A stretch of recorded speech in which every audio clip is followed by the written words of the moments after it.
This is your new broadcast system. Tonight, you have arrived to take part in a battle. A battle for MASL dominance. Your Empire Strykers arsenal is ready. It's time for you to join the striking force. Shot goal on the rebound. Are you ready to defend the Empire?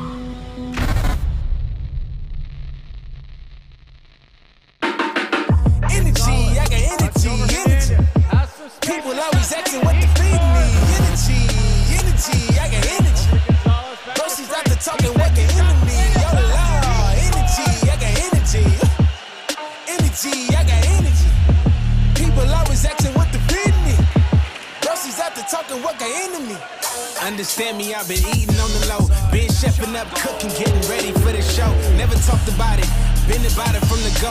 On my grizzly head duck like I'm hiding from the post. 10, 9, 8, 7, 6, 5, 4, 3, 2, 1.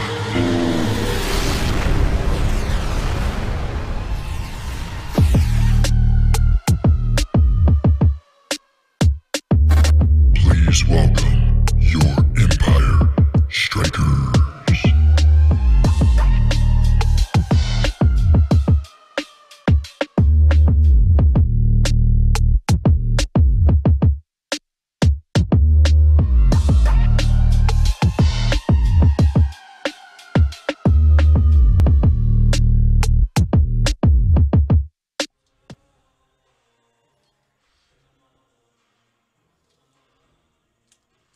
Hello and welcome to beautiful Toyota Arena in Ontario, California, for the first of 6 regular season matchups between the defending champion San Diego Strykers and the newly rebranded Empire Strykers. We want to welcome all of our friends watching tonight's game at home on Twitch. My name is Christian Philly Filliman. Joining me in the booth, as always, my partner, the man who puts a PhD in personality, the Dr. Jonathan Reimer. Good evening, Philly, and good evening to everyone wherever you may be watching in the world. Tonight is none other than Johnny Topete night here at Toyota Arena in the heart of the beautiful Inland Empire. Senor Thunder himself has a formidable task ahead of him tonight, facing off against the San Diego Strykers.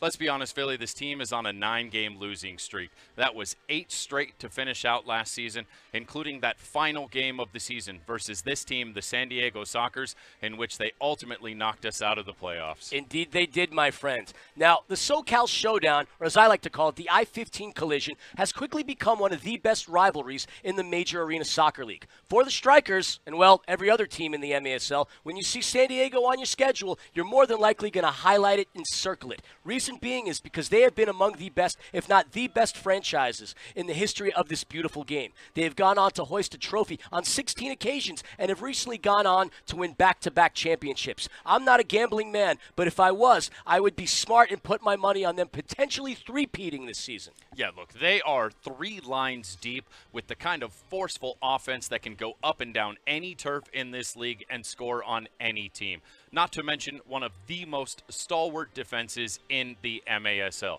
However, the history of this rivalry has not been completely one-sided, Philly. That is correct. Last season, it was the Fury, as they were known back then, that gave the Strykers their only loss during the regular season. An 8-7 overtime thriller at Pechanga Arena. But after that, the Strykers went on a 20-game winning streak and finished off the regular season that way, easily hoisting their 16th title, and again, back-to-back championships. Head coach Phil Salvaggio has decided to run it back with the same squad.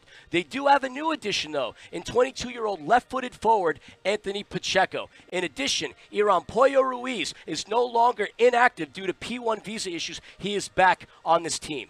Doctor, the team is deep and it's talented. It features last season's MVP candidates in Tavoy Morgan and Boris Pardo, MASL Passmaster Leo de Oliveira, former Fury legend Charlie Gonzalez, and of course, the MASL Finals MVP and Mr. San Diego himself, Captain Craig Childs. Although he will not be in the lineup tonight, he will be playing tomorrow. Now, the Sockers haven't had many changes. The Strykers have made a lot of changes, and indeed some key additions. Yeah, I mean, obviously, it's not just going to be King Taiyu and Justin Stinson that are going to have to bear the brunt of the offensive load this season. Head coach Jimmy Nordberg has gone out and brought in some big additions. You got Mo NDI coming in. We've got Adam James coming in.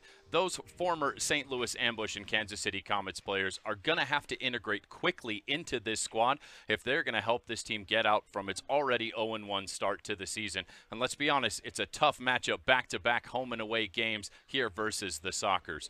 But that being said, the Strykers did announce this week the signing of former Ontario great Adrian Perez. He will be coming back with the team next week.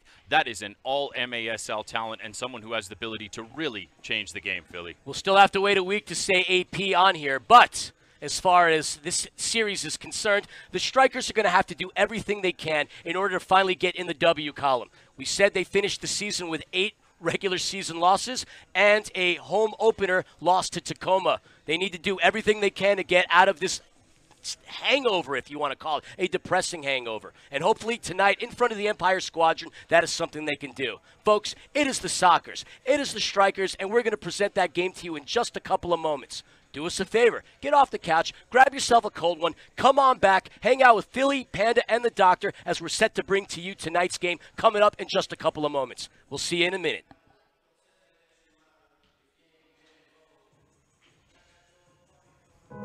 Society has an obligation to help others when others are struggling. Families can become distressed because they lose their father. Now a mother's forced to raise their 3 children. How does she get a job? How does she create the means to take care of her kids?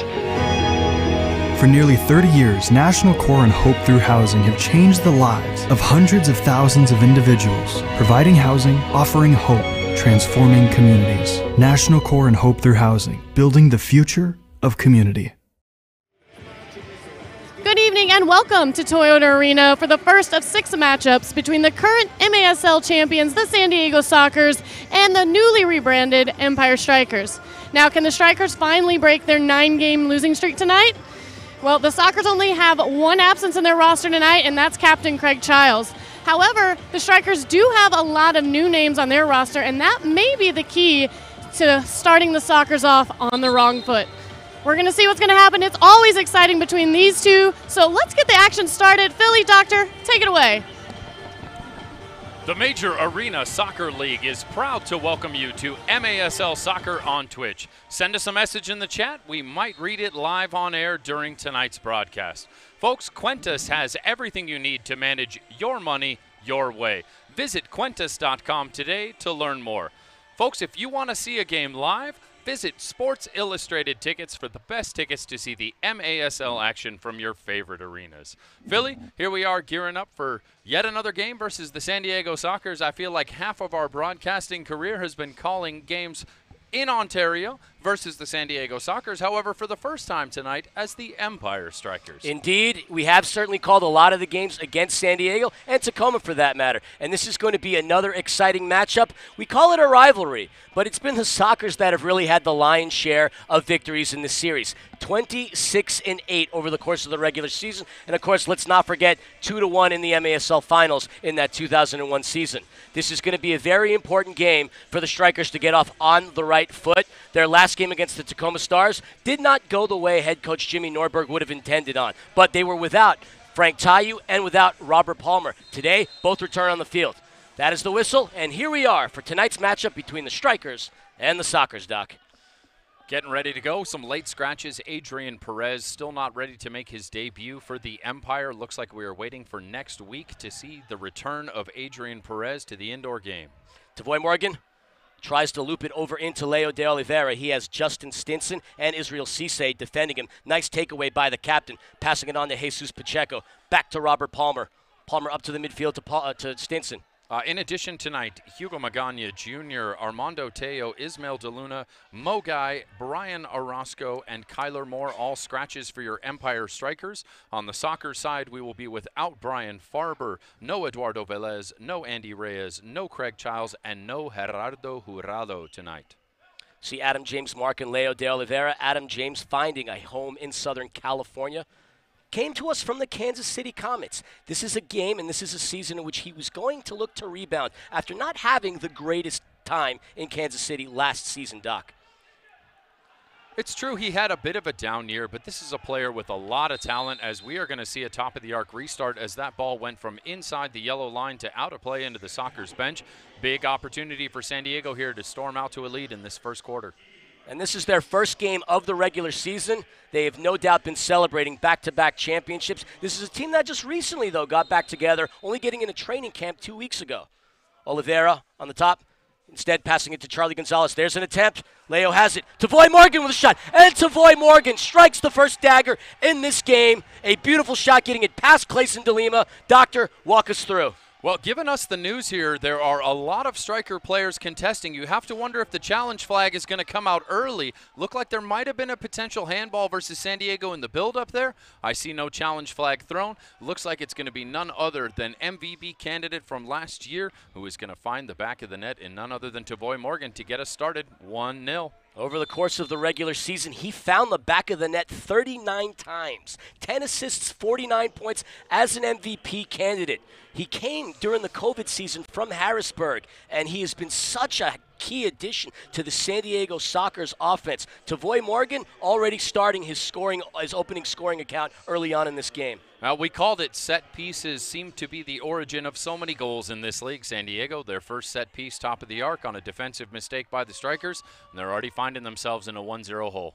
And Clayson DeLima getting in the start between the pipes for the Strykers. Last game against Tacoma, it was Chris Toth. And if I'm not mistaken, Doctor, that only loss for the Sockers, the goalkeeping duties were shared by both Toth and DeLima down at Pechanga Arena last January 9th. Well, we have 3 former goalkeepers of the year featured tonight. Not only the reigning champion Boris Pardo, but we also have Clayson DeLima in net right now for the Empire Strikers, and Chris Toth on the bench. Quite a formidable talent behind the gloves tonight.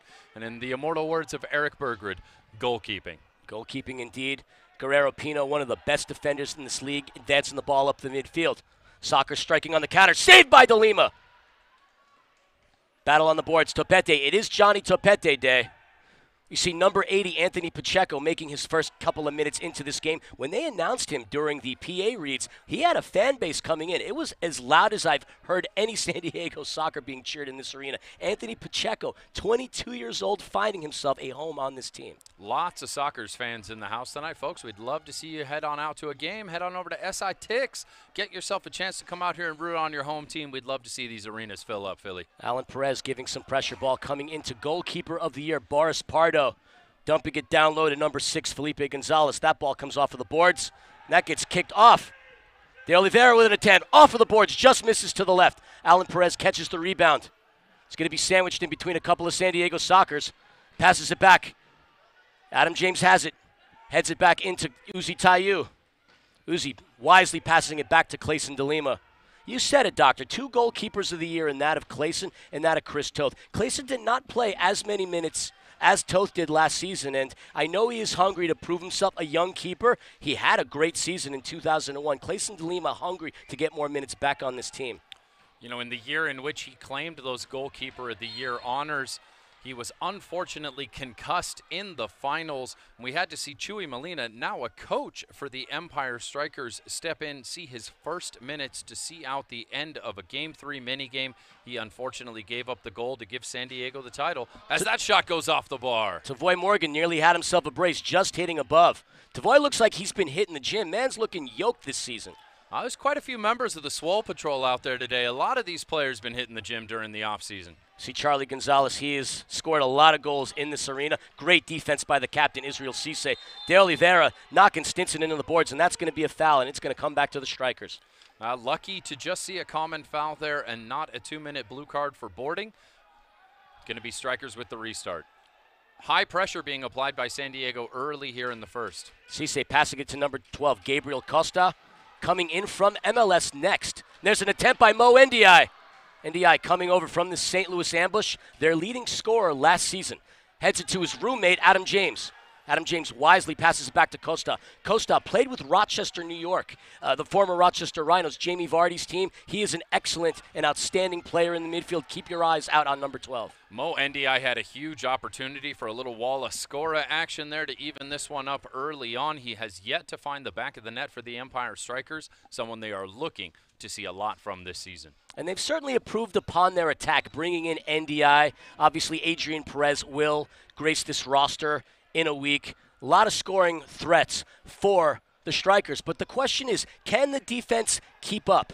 As far as the last game is concerned, the Strikers lost a lot out on blue cards. The penalty kill pulled a goose egg, and you can argue that it was been penalties that put the Strikers in the situation that they were in, losing 7-5 against Tacoma last week. Nestor Hernandez getting the foul on number 19, Brandon Escoto. And we heard recently that Brandon Escoto tragically lost his brother early on in the week. Our hearts and our prayers and our thoughts go to the Escoto family. It's tough to be in that kind of a situation. And he's obviously coming in here, making the best of the opportunity, but rest in peace and thoughts and prayers out to the Escoto family. Indeed. Animo Churras, we're with you, brother. We know we root for different teams, but we wouldn't wish that on anyone, and the best to you and your family. De Oliveira, nice pass into Tavoy. But good defense by the Strikers. Israel Cisse passing it out to Stinson. And that ball comes back to Leo. Leo, who did lead MASL in assists last season, the pass master, was once a member of the Ontario Fury. Had 2 great seasons here in Toyota Arena. Obviously, you could say he's had a few great seasons down there in San Diego as well, too. That is correct. Number 31, Mitchell Cardenas on the ball. It was interesting. We were watching the Mesquite Outlaws game last week. He was on their promo video, and at first I thought he went back down to Mesquite, but turns out that he's still here in San Diego. Are they calling that a block, or are they calling that a restart top of the arc? It looks like it is just going to be called as a block. A ball will come in against the boards. Pee-wee not liking that call. But at the end, it comes back to Escoto, so the Sockers still have it. We see Frank Tayu and Adam James up front. Frank Tayu, who got an early foul just a couple of minutes ago. Frank leading the league in fouls last season, and that is the reason why you did not see him last week against Tacoma. Nice block by Adam James. Shot by Cardenas. Tavoy has it on the boards with Cisse. Topete kicking it off. Back to Luis Pee-wee Ortega. Heads it. Adam James is there. James passing it up. Frank Tayu. Nice cheeky pass. Alan Perez. Stolen by Charlie, but Adam James has it. Adam James with a shot just above the crossbar. And that ball gets chested into Boris Pardo. Nice attempt by Adam. So far, it's been the new guys for the Empire Strikers that have had the 2 biggest opportunities so far. One for Mo, one for Adam. Neither finding the back of the net so far. Frank looking to make a move. Frank with a shot off of the boards, and there's Pacheco with a shot into the netting. And that is going to be a goalkeeper restart for San Diego. No sooner said than Pacheco has himself a golden opportunity. Wide open look right there. Beautiful chance. Unfortunately, skies it. Sweet Pea came close. He had a breakout season last year for the Fury. Head coach Jimmy Norberg is looking for Sweet Pea to have a repeat, if not a better year. Yeah, top 5 scorer for the then Ontario Fury last year. Looking to continue that work with the Empire Strikers. All MASL Elite 6, Robert Palmer into the game. Stinson has it. Passes it back out to Berto. Berto with Leo on him. Good defense by Leo. Palmer trying to maintain possession, but there's a battle on the boards and a whistle. Restart for the Strikers. Smart move by Stinson there to play the long ball across. Of course, last year enacted the new rule where a goalkeeper can only touch the ball with his feet once unless he advances across the midline. Had that pass gone back to the keeper, it would have been an advantage for the Sockers. Berto to NDI, but that gets easily picked off by Pino. Pollo. Of course, speaking of goalkeeper rule changes, there's another big one this year, Philly. Indeed, Doc. Why don't you tell the listeners about it? Yeah, so, folks, goalkeepers now have to serve their own penalties. They're going to be taking a trip to the sin bin along with a player selected by each coach. No more will players be able to continue goalkeeping after they have committed a blue or yellow card offense. They will be serving their own penalties. And this is really going to test teams that don't have the kind of depth that these 2 teams have tonight. Of course, you got X on the bench for San Diego. You've got Chris Toth on the bench for the Empire Strikers. 2 formidable goalkeepers in their own right. So both of these teams are prepared for it, but you have to think some of those other teams across the league are going to be looking at that second keeper on their bench and thinking, well, this is going to change the tactics a little. Yeah, if you went back to watch the Baltimore Blast Utica City FC match last week, you saw 2 blue cards for the keeper. Interesting. Cardenas intercepts. Ball comes back out to number 2, Juan Manuel Rojo. You know, and this is really a rule change that was predicated by the first couple games of the season, as fans have affectionately referred to it as the Nicola Neto rule. But we saw a lot of people in the Twitch chat clamoring for this rule change to happen, and the league has responded. Pacheco passes to Rojo. Rojo with a clear look at De Lima. Shot. Nice save by Israel Cisse. That was a close call. That was no doubt going to be the second goal of the game, but the captain doing captain-like things. Leo with Gabriel Costa on and passing it back out to the midfield to Cardenas. Fantastic defensive work by the captain there. Nice pass to De Oliveira. Costa on him, and that ball goes high into the netting. That's going to be a restart. Looks like we are going to have our first media timeout, folks. We'd like to remind you that Quintus, well, if you want free mobile service for life, download that Quintus app today. Use the promo code MASL. And with that, folks, we will be right back after the short break with the rest of the first quarter.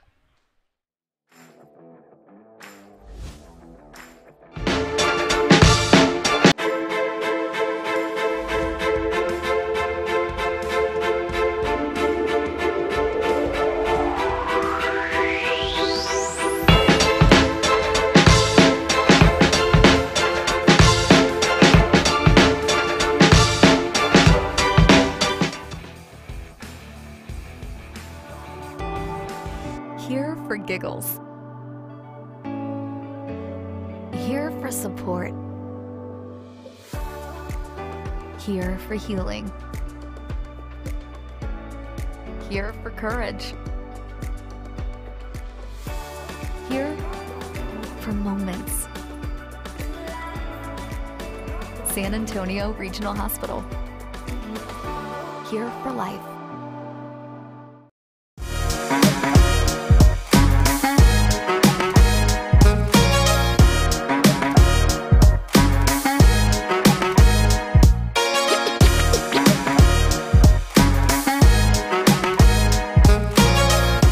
Society has an obligation to help others when others are struggling. Families can become distressed because they lose their father. Now a mother's forced to raise their 3 children. How does she get a job? How does she create the means to take care of her kids?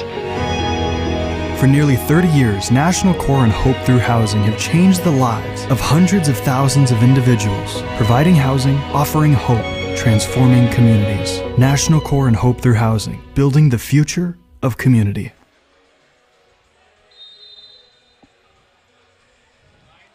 And on the corner kick restart, Charlie Gonzalez threading the needle to find Tavoy Morgan, but he just narrowly misses. Stinson utilizing the board, getting past De Oliveira, but it's Tavoy. Stinson still maintaining possession. Wow, what a move by the Stinger. He gets knocked down, and that's going to be a whistle. Whistle going against Escoto, and the Strykers are going to get the ball back. I nearly said the F word, Doc. The listeners were just tuning in for the first time. Why don't we tell them our little game that we're playing this season? Folks, anytime someone refers to the Strykers as the Fury, what we have affectionately coined using the F word, that is $5 in the charity bin that will be donated to National Core at the end of the season. Charity, it's a good thing. Folks, I'm not sure if the chat is just dead or if we're not getting very good service up here in the broadcast booth, but from what I can see, we haven't seen a single comment throughout the course of this first quarter. Would love to see you guys interacting in the chat. If perhaps the chat is moving and I'm just not hearing it, if someone wants to throw me a DM and let me know, I will try and do what I can to get it reloaded, but I'm not seeing a whole lot of comments out there, folks. Chime in. Cisse passing it back out to Adam James. Adam James trying to find NDI, but that ball gets intercepted by the Sockers. Nice pass up to Gonzalez. Felipe Gonzalez advancing the ball. That ball gets taken away. Pacheco having it. Johnny Thunder, it's his night. He comes in with the big defensive move there, steal from behind. And he had a big game last week against Tacoma, scoring 2 goals. Last season, he managed to find the back of the net 11 times, and he's already 18% of the way in terms of his goal total this season that he had last. Nestor Hernandez advancing the ball up. Head coach Jimmy Norberg deciding to use Superman in the back line as a defender rather than a midfielder or a forward. You know, we saw him take the move from midfield to forward last season. It did not work out particularly well for the Chicago native. Good things hopefully this year with him and D. Tayuda Costa with a shot saved by Pardo. Gabriel Costa, his first really good look of the night. He is a player that we have seen some killer stuff from in preseason, Philly. I mentioned his MLS Next ties, started 3 games last season with Rochester. Comes to us by way of Southern Methodist University, where he led the team in scoring his senior year and was an academic All-American. Not only is an is he an outstanding athlete? Clearly a well-educated, smart, intelligent young man from Brazil. Getting a chance to get out there with the first line right now. That's a big statement from Coach Jimmy Nordberg as we've got another foul just outside the yellow. Foul on Cardenas, pushing off on Frank Taillou. I know Frank is hungry for a trophy here in the Inland Empire. Had some success with the United States futsal team this past summer. And Frank wants to do nothing more than to hoist a Ron Newman Cup trophy. Does he have the team to do it this year? We shall soon find out. Stinson passing it out up to Berto. Berto up top with Charlie Gonzalez on there. Threading it to Mo Ndiaye. Ndiaye having it. Getting past the defender. That ball gets intercepted by San Diego. Nice attempt by Ndiaye. Procrastinating Puma, I hear you out there in the chat. We do need more crowd noise. We need more fans in these stands, folks. Come on out and support some local soccer. The cost of admission is less than that of going to a movie theater. We love this sport. It's exciting. Tell your friends, tell your families. Let's pack these stadiums. That's how this league, that's how this sport is going to survive. Intercepted by Guerrero Pino on the counter. He has Charlie Gonzalez to left. Shot saved by De Lima. Battle on the boards, and that's going to be a whistle. Once again, a foul against the boards called as a common foul. No blue card issued. It'll be interesting to see the dynamic between Taillou and Pino, because if you watched the United States play Mexico down in Chihuahua a couple of weeks ago, King Frank Guerrero Pino had not a lot of nice things to say about each other during the course of that match. Obviously, they're both very competitive players. Stuff happens off the field, but it's interesting. I mean, even though the training camp for the soccer started a couple weeks ago, a lot of these guys played with Team Mexico, so a lot of them have the chemistry. They've had the time together, and, well, this is a team that's deep. The locker room is tight, and let's see. And they're already leading in this game with 3 minutes to go in the first quarter. Fury, formerly Fury. Oh, there's $5 in the philanthropy jar. In the can. That's it. I made my first mistake of the season. Strykers have had their opportunity so far in this first quarter. Doc, I thought I would be the one to make the mistake. That's on you. But, hey, it's going to charity, so it's a good thing. We're doing our best, folks. It obviously came a little late in the offseason that we found out that this rebrand was forced upon us. Not something that was ever in the mind or the intention of managing partner Jeff Burham to rebrand this team after so many years, but they were dealt a tough hand, and I think they've responded well. Hey, you got to do what you got to do. Obviously, they didn't want – this isn't something anybody would want to do. You put your focus on rebranding rather than building up your team. But I would say that general manager Oliver King and Jimmy Nordberg did a good job stacking this team with a lot of firepower. The question is, can the defense pick up after what happened last season? Nice moves by Stinson, getting by Pollo. Said it time and time again, one of the best dribblers this league has seen. Stinson Had himself a hat trick last week, the leading scorer for this Strykers franchise. Taillou has it. An attempt, trying to kick it, but nothing happens there. Frank looking around at the ref, wanting a foul. Certainly looked like he was pulled down inside the box there, but looks like the contact was incidental. You know, looking at number 63, Pollo had an amazing effort against the Fury during the 2001 MASL Cup final. A good reason as to why the team won, but we're going to go to a replay here. Let's take a look at that. Frank trying to make an attempt at goal, but no foul, no whistle there. Pollo, in the 2 games that he played for the Sockers, down in Chihuahua, 4 goals and 3 assists, 7 points in 2 games. He did not lose a step despite only playing 2 games last season, but I'm sure he's happy to be back in San Diego, and I know Phil Salvaggio is as well. Uzi Taillou has it off of the boards, kicked out by Pino. Great Palmer defense. has it. Great defense. Palmer with a shot, easily scooped up by Pardo. That's the reigning goalkeeper of the year, folks. You have to be a little more clever than that to get one past him, but good attempt by Berto. We're under a minute to go here in the first quarter. Tavoy Morgan, who has scored the only goal in this game, he gets a whistle in his favor. And it's going to be a restart for San Diego. 39 goals last season, Doctor. 39 goals. That's a pretty healthy season. Off of the boards, Tavoy has it. Uzi muscling him. No foul. Berto passing it out to Pacheco. Pacheco looking to advance the ball. Doesn't have the numbers. Wisely passes it back out to Berto. 30 seconds remain here in a low-scoring first quarter. Pacheco to Ndiaye. Ndiaye tried to backheel it, but he didn't have anybody on him. Good defense, sandwiched by the Sockers. Cisse has it. De Lima. Out to Berto.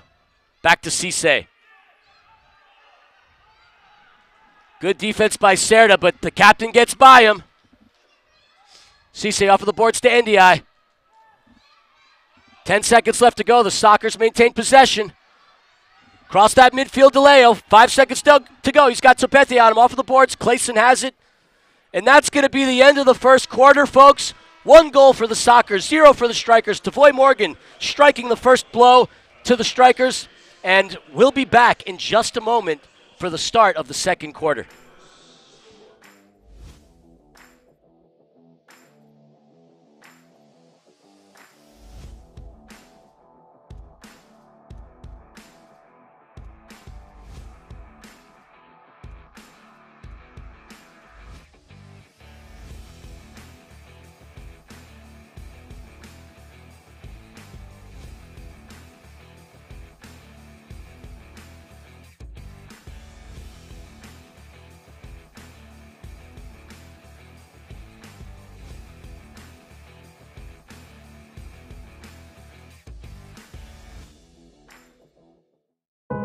Society has an obligation to help others when others are struggling. Families can become distressed because they lose their father. Now a mother's forced to raise their 3 children. How does she get a job? How does she create the means to take care of her kids?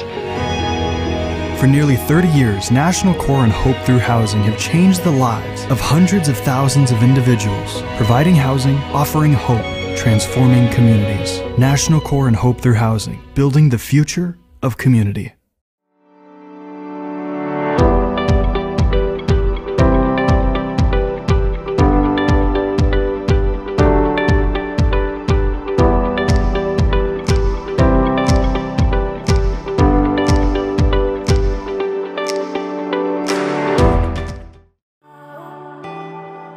Here for giggles. Here for support. Here for healing. Here for courage. Here for moments. San Antonio Regional Hospital. Here for life. Folks, MASLsoccer.com is your home for everything Major Arena Soccer League. All the latest news, standings, and in-depth features. Bookmark the page now so you don't miss a note. Speaking of not missing a note, Philly, why don't you go ahead and touch on a cool charity event the Strykers had this morning? Yeah, so on an annual basis, managing owner Jeff Burham and National Core do a nice charitable event in which he gets a lot of the families within this area and does a scenario where he goes out to a mall and there's grab bags, lets them shop and do a lot of things in which like they are taking care of underprivileged families, buying things for the holidays, putting stuff under the tree. And I mean, that's the story about it. I mean, you want to participate in the community. You want to do what you can in order to be a presence in here. And it's more than just sports. It's helping out in the community. It's philanthropic efforts. And National Core is a great organization. It does a lot. As you're seeing in the highlights right here. Again, they open up the mall, and Jeff Burham enables these families to go out there and buy as many things as they want. They have a great time. You see Santa Claus out there. Great event for the families. Great event for the community. And obviously a nod to our managing owner and our fearless leader, Jeff Burham. As you're seeing right here, you see a lot of members of the Strykers hanging out with people in the community. And it's a lot of fun. Great a moment for families. Great moment for the kids. And charity makes you feel pretty darn good, Doc. I'd like to give a shout out to S Barber 55 in the chat. Philly, he's showing you some love, saying that you're being relatively unbiased and giving credit where credit's due. Folks, it's hard, even if you just read the facts, to not sing the superlatives of this San Diego team. They're a fantastic team and a pleasure to watch. We have certainly called many a Sockers victory. Not that we're rooting for one tonight, but you got to call the game like you see it. Yeah, no, absolutely. The carpet came up for a second. Israel Cisse with a shot on the boards. And, yeah, I like to pride myself on the fact that we try to be as unbiased as possible. I mean, obviously when I'm rocking a purple blazer and purple hair, I'm going to have an interest in this team. But, I mean, you tip your hat off to teams, and obviously you call as much of an unbiased game as you can. It'd be nice to call a win, though. There's a shot, and Gabriel Costa has a goal, punching his name in Strykers lore. Doctor, give us the news. It is 1 2-1, baby. Oh, we got ourselves a little bit of Wallaskora, something we love to see. Gabriel Costa, the player that we were singing praises of earlier in the game, has found himself on the score sheet for the first time as an Empire striker.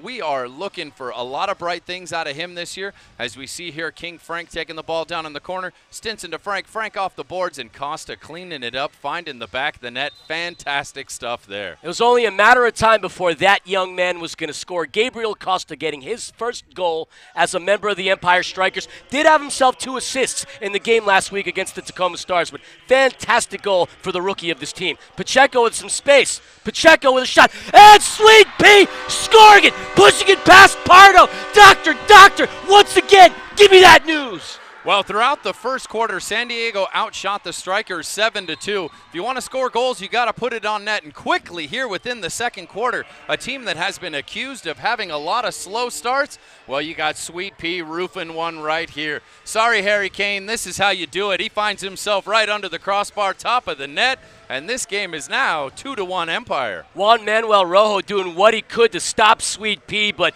fantastic move, great shot. Pardo had a decent attempt at it, but Sweet Pea finding the back of the net, 2-1, and that was quick. And like you said it, this team got off to a slow start last week against the Tacoma Stars. We know they're well conditioned. We know Jimmy Nordberg runs them to be one of the best teams in terms of endurance and stamina, so it is nice to finally see them kick things into gear early on, and as a result of that, they were rewarded 2-1 for the Empire Strikers, and it's feeling pretty good up here in the booth. It's feeling pretty good for the Empire Squadron as of right now. You have to say everyone is feeling pretty good. And, folks, if you want to catch all the highlights in action, we would remind you to check out our friend Alex B. on MASL Monday, because they are back with the familiar face himself, none other than Alex Bostjuvansky, and special guests recap each week's games and keep you up to date on all the latest news. And, in fact, I think I might know the person who was on this week's MASL Monday. He might be sitting just to my left right now, Philly. It was a lot of fun hanging out with Alex Bostjuvansky.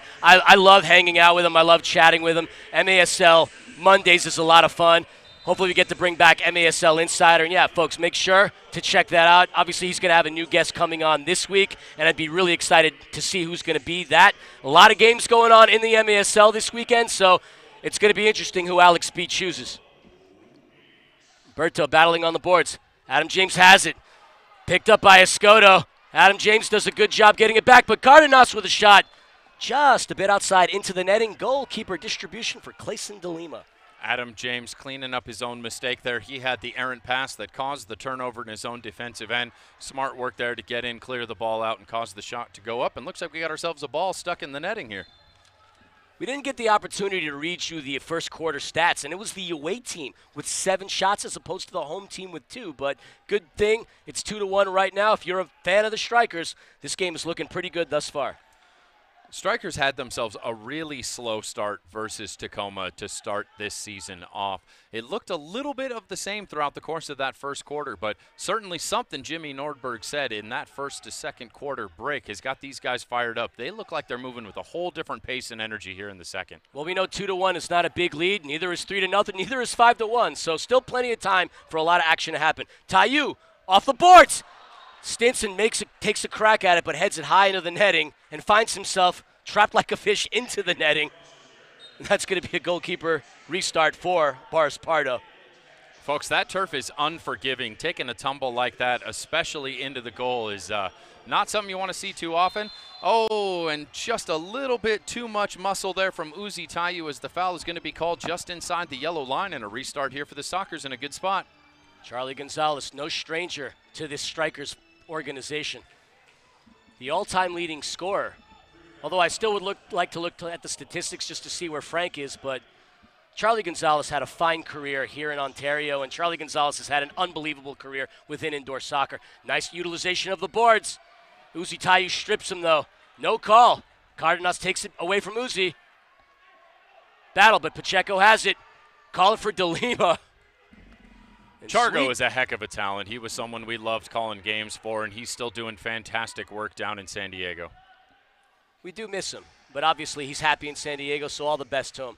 Off of the boards, NDI has it with Serda on him.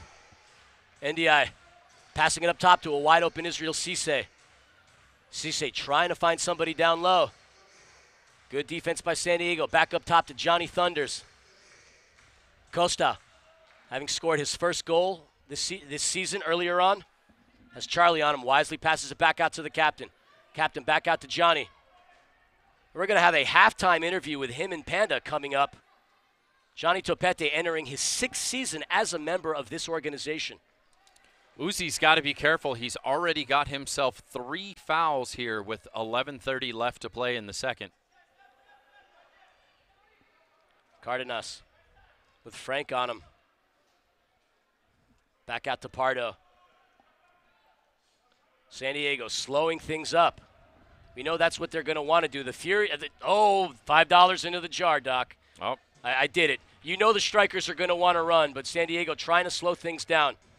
Clayson DeLima rolling it out to Superman. Nestor Hernandez advancing, getting past Tavoy Morgan. Off of the boards, that goes to nobody. He tried to find Stinson, but that ball returns to Cardenas. Cardenas with Frank on him, passing it back out to Pardo. 11 minutes to go here in the second quarter.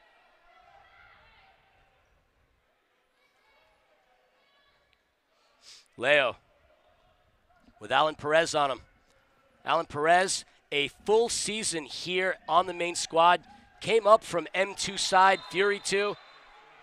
And he is a young talent to look out for. Whistle on the turf. Philly, we got ourselves a Smurf sighting. Smurf Village is going to be open for business here as a blue card has been shown. Looks like it's going to be the captain heading to the sin bin for 2 minutes. It's going to be the first power play opportunity of the game for the San Diego Sockers. And currently, this year, the Empire Strykers have a whopping 0% penalty kill. They have been scored on every single odd man opportunity. 3 times to be exact, as courtesy of the I'm stuttering over my words. Courtesy over the Tacoma Stars.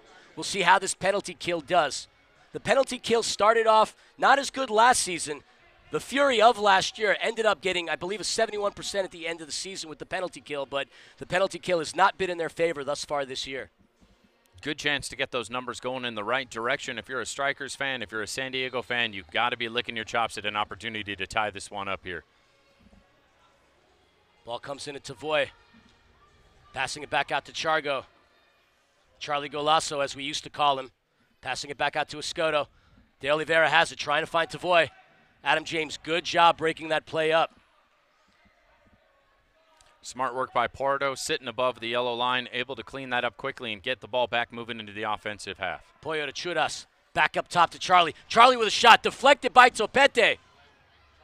Escoto trying to find his way past James. James, good defense. Got a wide open Leo de Oliveira. Passing it out to Pollo. Pollo back up top to Charlie. Charlie trying to find some space. Wisely passing it out to Chudas. Leo has it. Trying to find Tavoy. That comes off of Topete's foot, and Clayson DeLima picks it up. Approaching a minute to go within this power play. You have to think this is where San Diego is really missing Captain Craig Childs. He has been so effective on their power play and set-piece offense throughout the course of last season and his entire career, Philly. We mentioned he was not in the lineup, a coaching conflict with the Cardiff Sockers, but he will be making his debut down at Pechanga Arena tomorrow as the Strykers look to tango with the Sockers at 5 p.m. Pacific Standard Time tomorrow, and that can be watched live on Twitch. Charlie has it back up top with Adam James on him. So far, the Strykers' penalty killers look pretty good. Tavoy out to Leo. 30 seconds left to go in the man advantage. Berto putting pressure on the pass master. Pass master getting right by him. Nice utilization of the feet. Tavoy with a shot, saved by DeLima. The 2021 goalkeeper of the year with a great save. Charlie with James on him.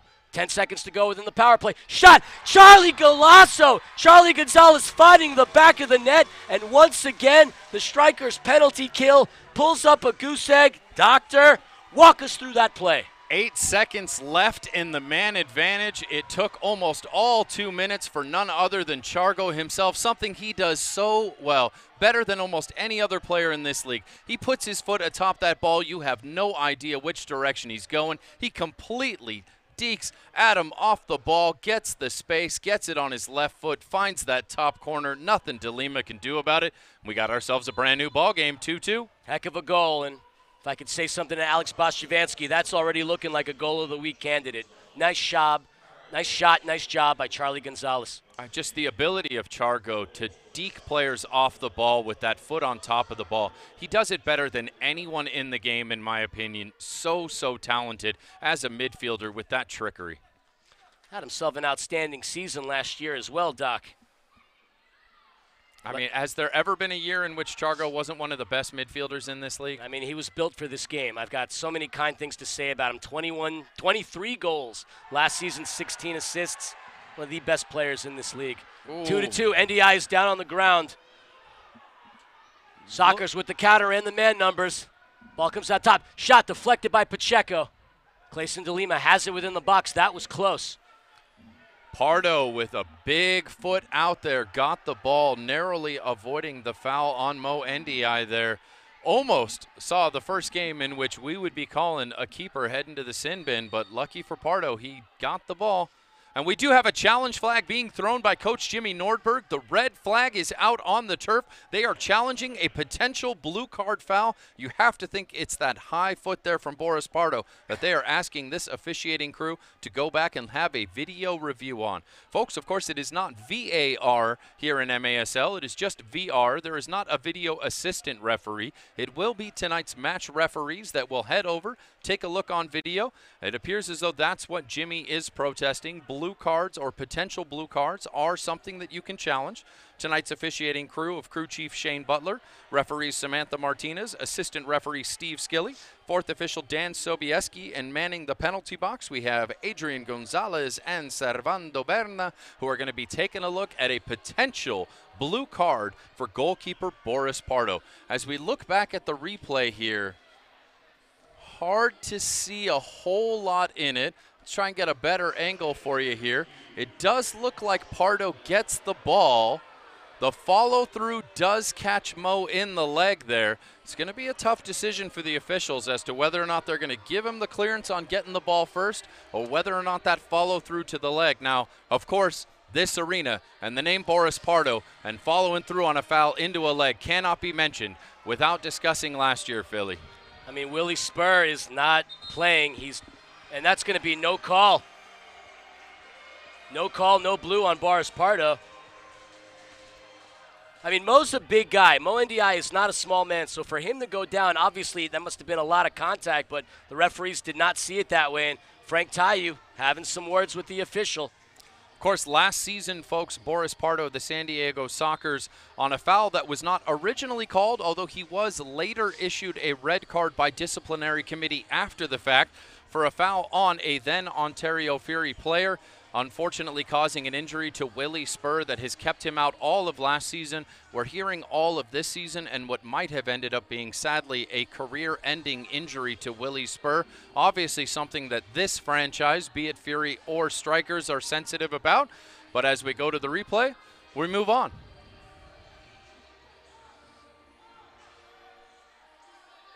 Not entirely sure what's holding up the restart here. Well, if you're just tuning in, 7 minutes and 45 seconds to go in the second quarter, and it is a 2-2 game, and I will say this, it's been a fun one thus far. Cisse passing it out to Costa. Costa to Stinson. That ball gets taken away by Cerda. Felipe Gonzalez with a shot. That just misses. And another attempt by the Sockers. That too just misses. Cerda with an attempt. De Lima got lucky there. That could have been a third goal. Looks Tayu has it, taken away by Gonzalez. One off the post and one just wide of the bar. So close from San Diego taking a lead here. Knocking on that door. De Lima has it. Facing pressure. Up to Cisse. Cisse has a wide open Berto. Tried to find Frank, but Cardenas has it.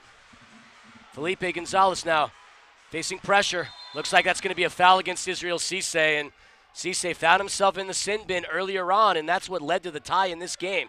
Captain needs to be careful. Yeah, Izzy's racking up fouls here as well, too. The Strykers are going to have to be very careful to avoid themselves getting fouled out of this game. Restart for the Sockers. Costa in front. Devoy Morgan battling with Berto. Back up top. 6 minutes and 45 seconds left to go. Nice move by Churas. There's a shot. Saved by De Lima. Off of the boards. Costa has it. Passing out. Berto whiffs on it. And that's going to be a whistle. Scudder does not like that. But it's going to be a restart nevertheless for the Strykers. Berto, an all MASL 6 defender last year, someone who was certainly missing from this squad in the game versus Tacoma, as of course he and Frank had to sit out the first game of the season from foul accumulations for last season. Charlie battling with NDI and James. Topete passing it back out to Pacheco. Pacheco out to Christian Alvarado. Alvarado off of the boards to James. Facing pressure by Luis Pee-wee Ortega. Passing it back out to Pacheco. Pacheco, who has scored his first goal of the season earlier on. Back to Alvarado, LMU's finest. And by the way, I believe a teammate of Adrian Perez's. I think Alvarado was a senior when Perez was a freshman. I'd have to double check, but I'm pretty sure that was the case. Philly, no one brings the good knowledge like you do. I like to do my research. It's fun. Love telling the stories of these players. Pacheco from Northridge, California, passing it out to Johnny Thunders. Northridge, right down the street from my house. Philly, you don't strike me as a guy who loves homework. Oh, NDI with an attempt. Great save by Pardo. Mo trying to find the back of the net for this team. Did find it several times for the St. Louis Ambush last year. Folks, looks like we are going to go ahead and head to a media timeout. We'd like to remind you to join Hope Through Housing Foundation in empowering children and families in the Inland Empire and beyond through after-school programs and financial coaching. To learn more and see how Hope is making a difference, visit hopethroughhousing.org. Folks, we will be right back on the other side of this break with the rest of the first half. Society has an obligation to help others when others are struggling. Families can become distressed because they lose their father. Now a mother's forced to raise their 3 children. How does she get a job? How does she create the means to take care of her kids? For nearly 30 years, National Core and Hope Through Housing have changed the lives of hundreds of thousands of individuals, providing housing, offering hope, transforming communities. National Core and Hope Through Housing, building the future of community.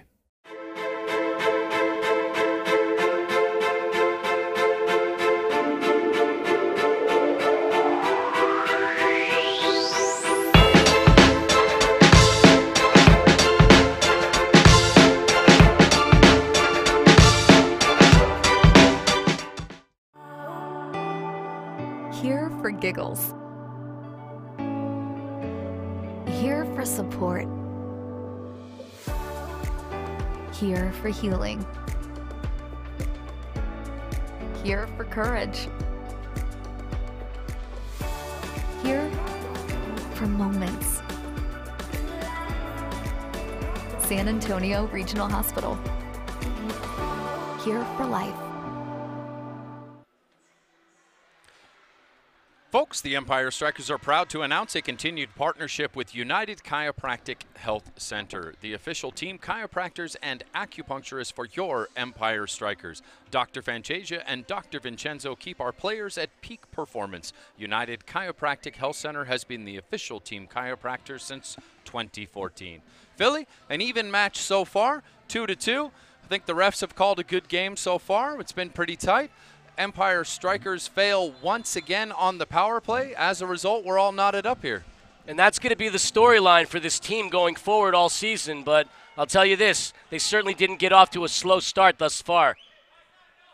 De Oliveira off of the boards to Charlie, trying to find Charlie. And there's a shot, and there is a goal by number 4, Christian Golden Gutierrez. And the Sockers don't find themselves down for too long, taking the lead 3-2. Doctor, walk us through the play. It looks like, once again, a little bit of Wallace-Scora action here, although this one off the post this time. It was the second runner coming through the box, able to find the back of this one, none other than Golden Gutierrez himself. You're not going to keep number 4 off the score sheet for long. This is a Sockers team that has so much depth, so much firepower top to bottom, and it is Golden Gutierrez, the Tijuanense himself, finding the back of the net. It's now 3-2 with 5 minutes left to go in the first half. And a terrible restart, easily taken away by Gutierrez, and well, Frank fouls him, and that's going to be a restart for the Sockers. tale of the first half so far, it has been a lot of fouls by the Empire Strikers. They've been playing a very physical game. That's obviously the way to try and beat this very talented San Diego squad. Unfortunately, it looks like Golden Gutierrez is down. We've got none other than what San Diego affectionately refers to as their secret weapon, trainer Paul Savage, heading out to have a look at him, hoping that he is safe and good to go for the rest of this game. Nothing you want to see in a game involving injuries and trainers. I hate saying the trainers' names when they come out. They are certainly an integral part of each squad, but I don't like having to say their names, and hopefully he's okay. Looks like he's getting up and heading back to the bench all right. Does look like he got caught with the bottom of the boot there, but Golden Gutierrez appears to be walking okay as he's heading back to the bench with Savage. Yeah, like you said, you never want to see a trainer come out there. You're always concerned when you see a player down on the turf, but Gutierrez is back up walking on his own accord to the bench, and restart for the Sockers. 5 minutes and 5 seconds left to go here in the second quarter. Again, with regards to the physicality, though, you can't be hurting other players, and you can't be getting yourselves in foul trouble because that could cost you a red card or some trips to the sin bin. And, of course, we've seen and talked about how the Strikers have performed a man down. They've got to be smarter in the physicality so far in this game, Philly. You're right about that. Pino passing it out to Leo. Leo down low. Stolen away by number 14, Alan Perez. Alvarado passing it out to Berto. Berto facing some pressure by Rojo. And it's Leo there to take the ball away. Passing it back out to Guerrero Pino. That ball comes down low. Anthony Pacheco trying to fight with Alvarado. Alvarado, the veteran of this team, stripped by Pacheco. Pacheco comes down, still trying to maintain possession. And that's going to be a whistle. It's going to find its way back in the possession of the Sockers. Both teams clamoring. Sockers clamoring that was a goal-scoring opportunity. Strykers saying there was no foul. He tripped over the ball. Refs just give the common foul. And again, I have to think they've called it pretty clean so far. I will agree with that. It's an attempt. Pollo just misses. Passes it back out to Charlie. De Oliveira has it. Battle. And that ball is going to come out of play. Strikers ball with 4 minutes and 5 seconds left to go here in the second quarter. It's great seeing Hiram Pollo Ruiz back out for the San Diego Sockers. Such a talented player, and sadly, due to P1 visa issues, someone we didn't get to see a whole lot of last season. You mentioned the performances he had south of the border there at Corner Sports Arena in Chihuahua. Great place to go see a game if you're looking for an away day, fans. We had so much fun last season going down to Chihuahua and calling a game there. I loved it. Corner Sports Arena was a blast. I'm looking forward to going down there and to Monterey to call games later on this year. Yeah, we are making a couple trips south of the border for a couple different games down there. The folks down there have been so welcoming and nice to us, really looking to have some fun in Chihuahua. And hopefully our first trip down to Monterrey is as fun as well, too. NDI fighting with Cardenas.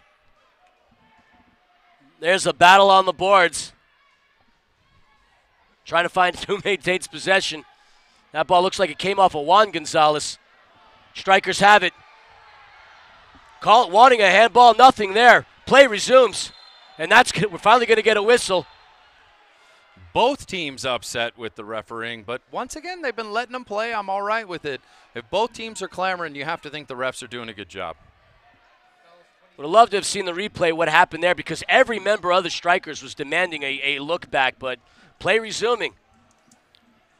Hard to see a whole lot in the replay there for any team to gripe about. We move on. Sockers 3, Strikers 2. 3 minutes left to go in the half. Tavoy Morgan, the leading scorer of this team last year. Wow, getting by Alvarado. Tavoy with a shot. Tavoy Morgan finding the back of the net for the second time today. All I got to say on that play is wow. Doctor, break it down.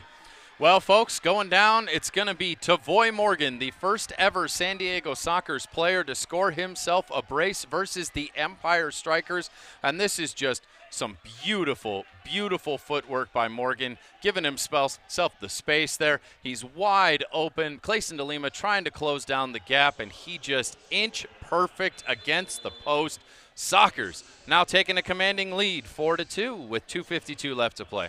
Morgan breaking Alvarado's ankles on that play, doubles up the lead for San Diego.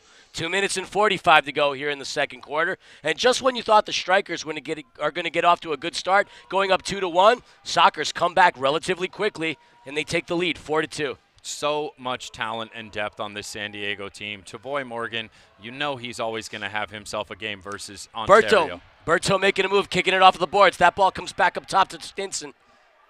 Stinson back out to Berto. Love to see a Berto bomb here within this first half. Cisse, back out to Robert. Palmer has it. Passing it back out to the captain.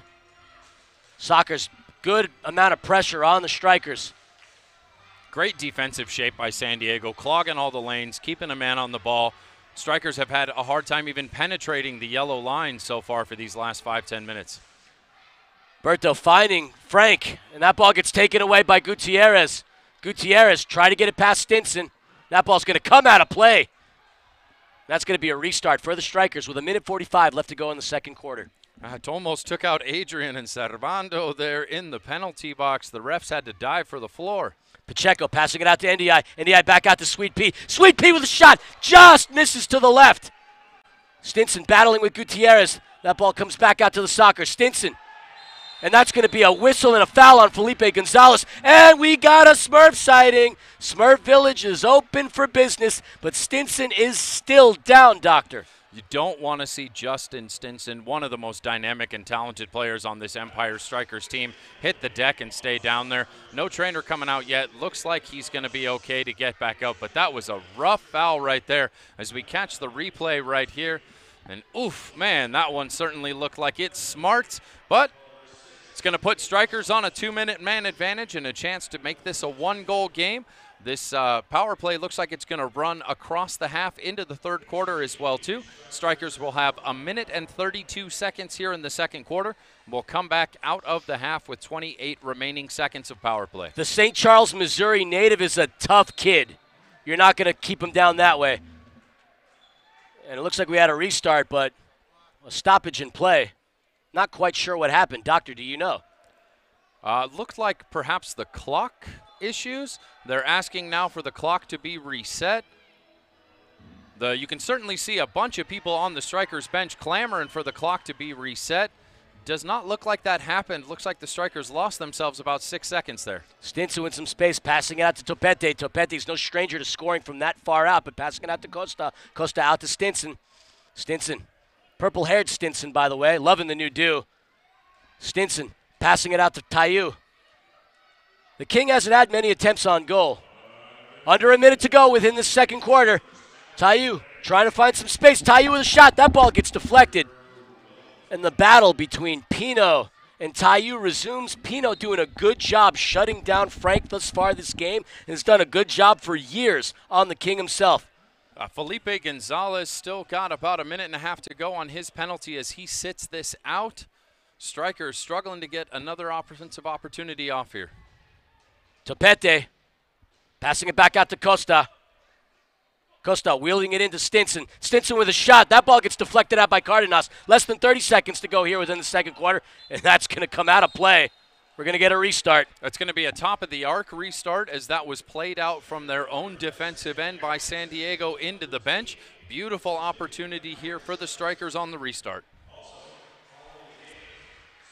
You might not be seeing it within the game, but we're looking at the boards and we're looking at the Strykers merchandise. Doctor, you already went out there and bought yourself a purple goalkeeper kit. I will say this, with the rebound, the new kits are kind of fly, brother. Dude, these new kits are fire. I love it. I love a proper collared footy kit and a smart timeout here called by the King as the Strykers are going to take a moment to collect themselves and get ready for this restart.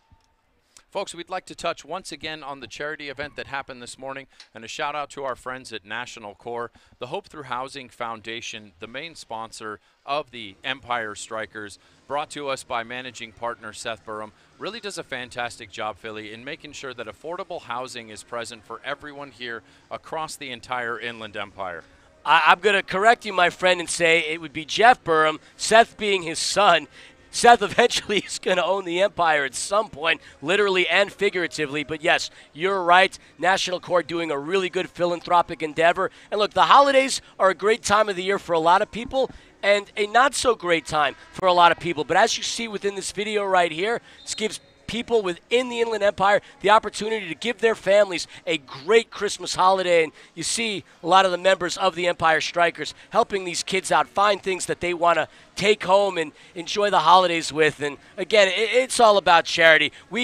W's and L's, wins and losses are a great thing, but you want to implement your footprint within the community. And through National Core, this is a great way to do it. Restart. Costa has it. Passes it out to Stinson. Stinson, kick save by Pardo. Still maintaining possession off of the boards. Pacheco has it. Gutierrez with him. Pacheco trying to find some space to get around. Stinson has it with an open look. Stinson, that ball gets deflected way up into the air. Stinson maintaining possession. Less than 10 seconds to go. Stinson with a shot. Saved by Pardo. Pacheco with a shot. Kicked out by Cardenas. And that's going to bring us to the end of the half. So close there to the Strykers finding one back in. But they will be coming out of the half with 28 seconds left to go on the power play. They are down by 2 goals. It is San Diego Soccer's 4, Empire Strikers 2 as we head into the half. Folks, stick around. We have a great interview featuring Amanda the Panda Filament and tonight's Empire Strikers featured player, none other than Johnny Thunder himself, Juan Topete. So stick around as we get to that in just a minute, folks, and we'll be back shortly with the second half of action here from Toyota Arena in the Inland Empire.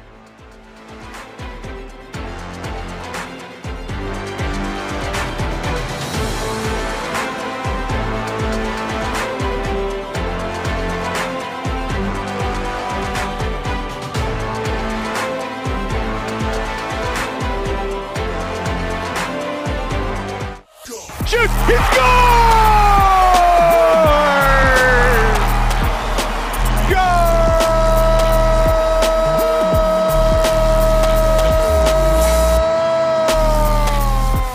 This is MASL at the half. What's going on, everyone? I'm Alex Bastiavansky. Hope you're loving the game so far.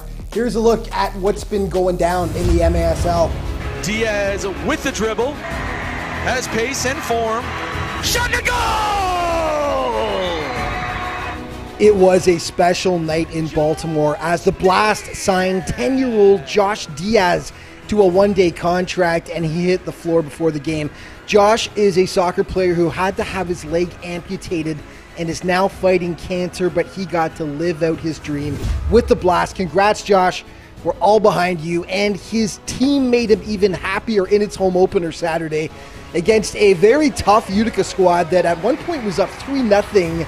Baltimore came back to grab the W in dramatic fashion. Lucas Roque notching a hat trick on the day as the Blast edged the Blues by an 8-7.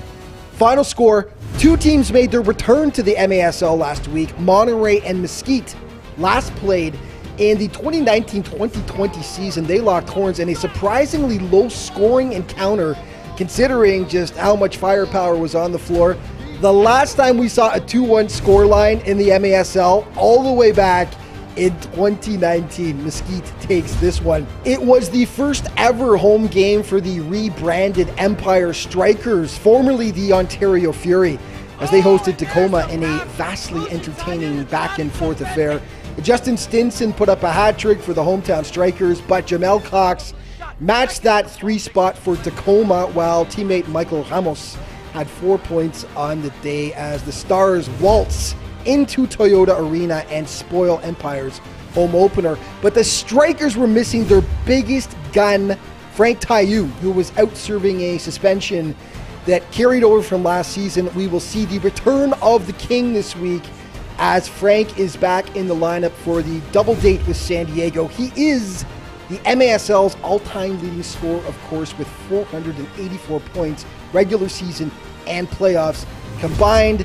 And there are even more reinforcements that have arrived for Empire, as this week they signed Adrian Perez, who led the Ontario Fury in scoring back in 2017-18 with 39 points. He has spent the last 4 seasons in Major League Soccer with LAFC and DC United. Empire will have some punch this season.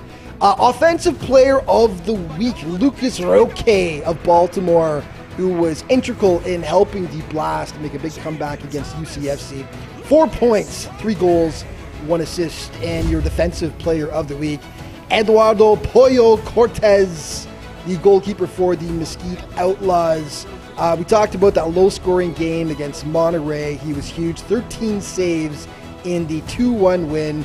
Cortez played last season for San Diego and the St. Louis Ambush. Upcoming games, week 3, lots of them. Kansas City at Milwaukee will be a good one. Keep your eye on the Battle of Mexico as well. Monterey taking on the Chihuahua Savage. Also, St. Louis at Kansas City Empire taking on the Dallas Sidekicks, and Mesquite travels to San Diego to take on the two-time defending champions.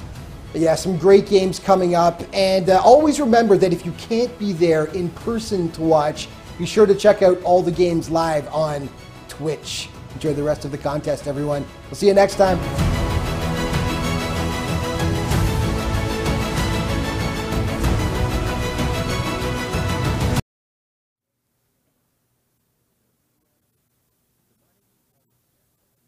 What's going on, Empire? I am here tonight with Johnny Topete, our featured player of tonight's matchup against the San Diego Sockers. Johnny, thank you so much for being here with us today. Of course. All right, so you're about to enter your 6th season with this team, but you've also played with the San Diego Sockers on their roster. Does that give you any kind of advantage going into tonight's matchup? I would say yes and no. I mean, there's a lot of different players coming in and out. Obviously, I've played with a lot of them, so I know a lot of their tendencies and stuff like that. But, you know, with the new players, it's hard to gather that. But, you know, we watch a lot of film and do scouting reports and stuff like that. So, I mean, it's a hit and miss if it's an advantage or not.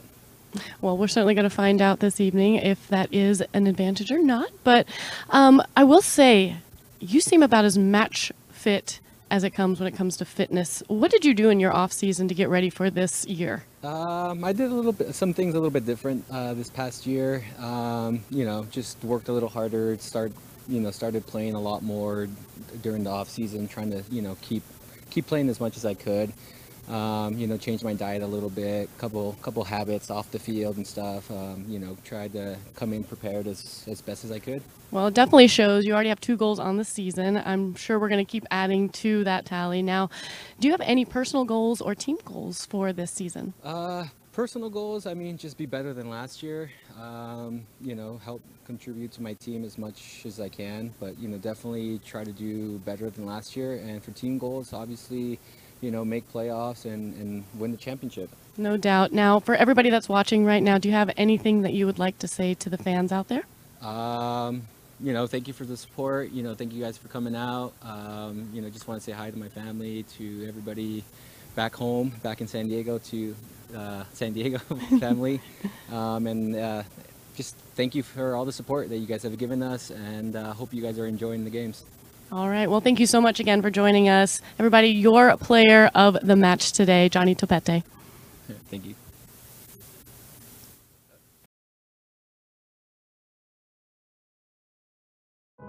Society has an obligation to help others when others are struggling. Families can become distressed because they lose their father. Now a mother's forced to raise their 3 children. How does she get a job? How does she create the means to take care of her kids?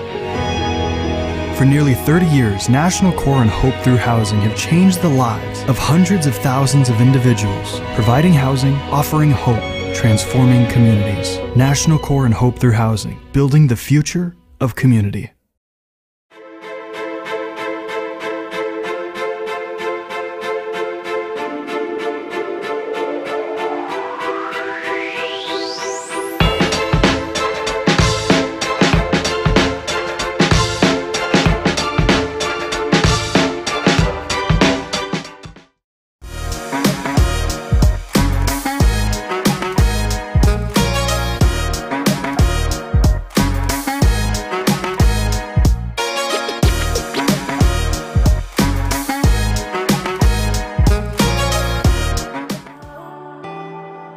Here for giggles. Here for support. Here for healing. Here for courage. Here for moments. San Antonio Regional Hospital. Here for life.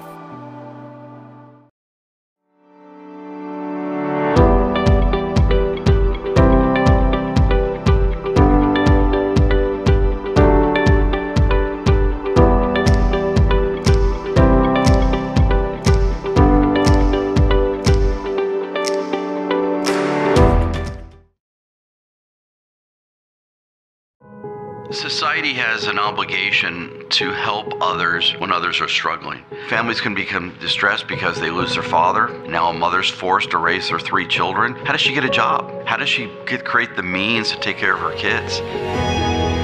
For nearly 30 years, National Core and Hope Through Housing have changed the lives of hundreds of thousands of individuals, providing housing, offering hope, transforming communities. National Core and Hope Through Housing, building the future of community.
Yeah, hey guys, I spoke with Jimmy Norberg at the half, and despite only being down by 2 goals and seemingly putting together a pretty good offense there in that second quarter, he really wasn't happy with the way they particularly handled the power plays.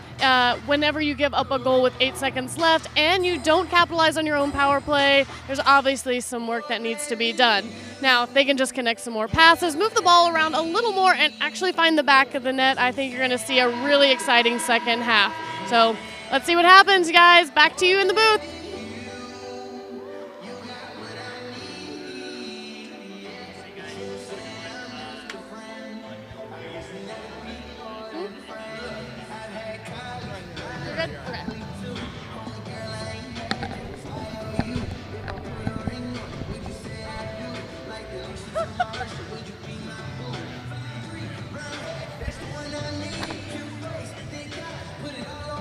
Getting back here, getting ready for the start of the third quarter here in Toyota Arena.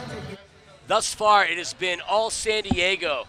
4-2 lead against the Empire. The Empire picked things up. They were looking pretty good, but relatively quickly, the Strykers found their way back into this game.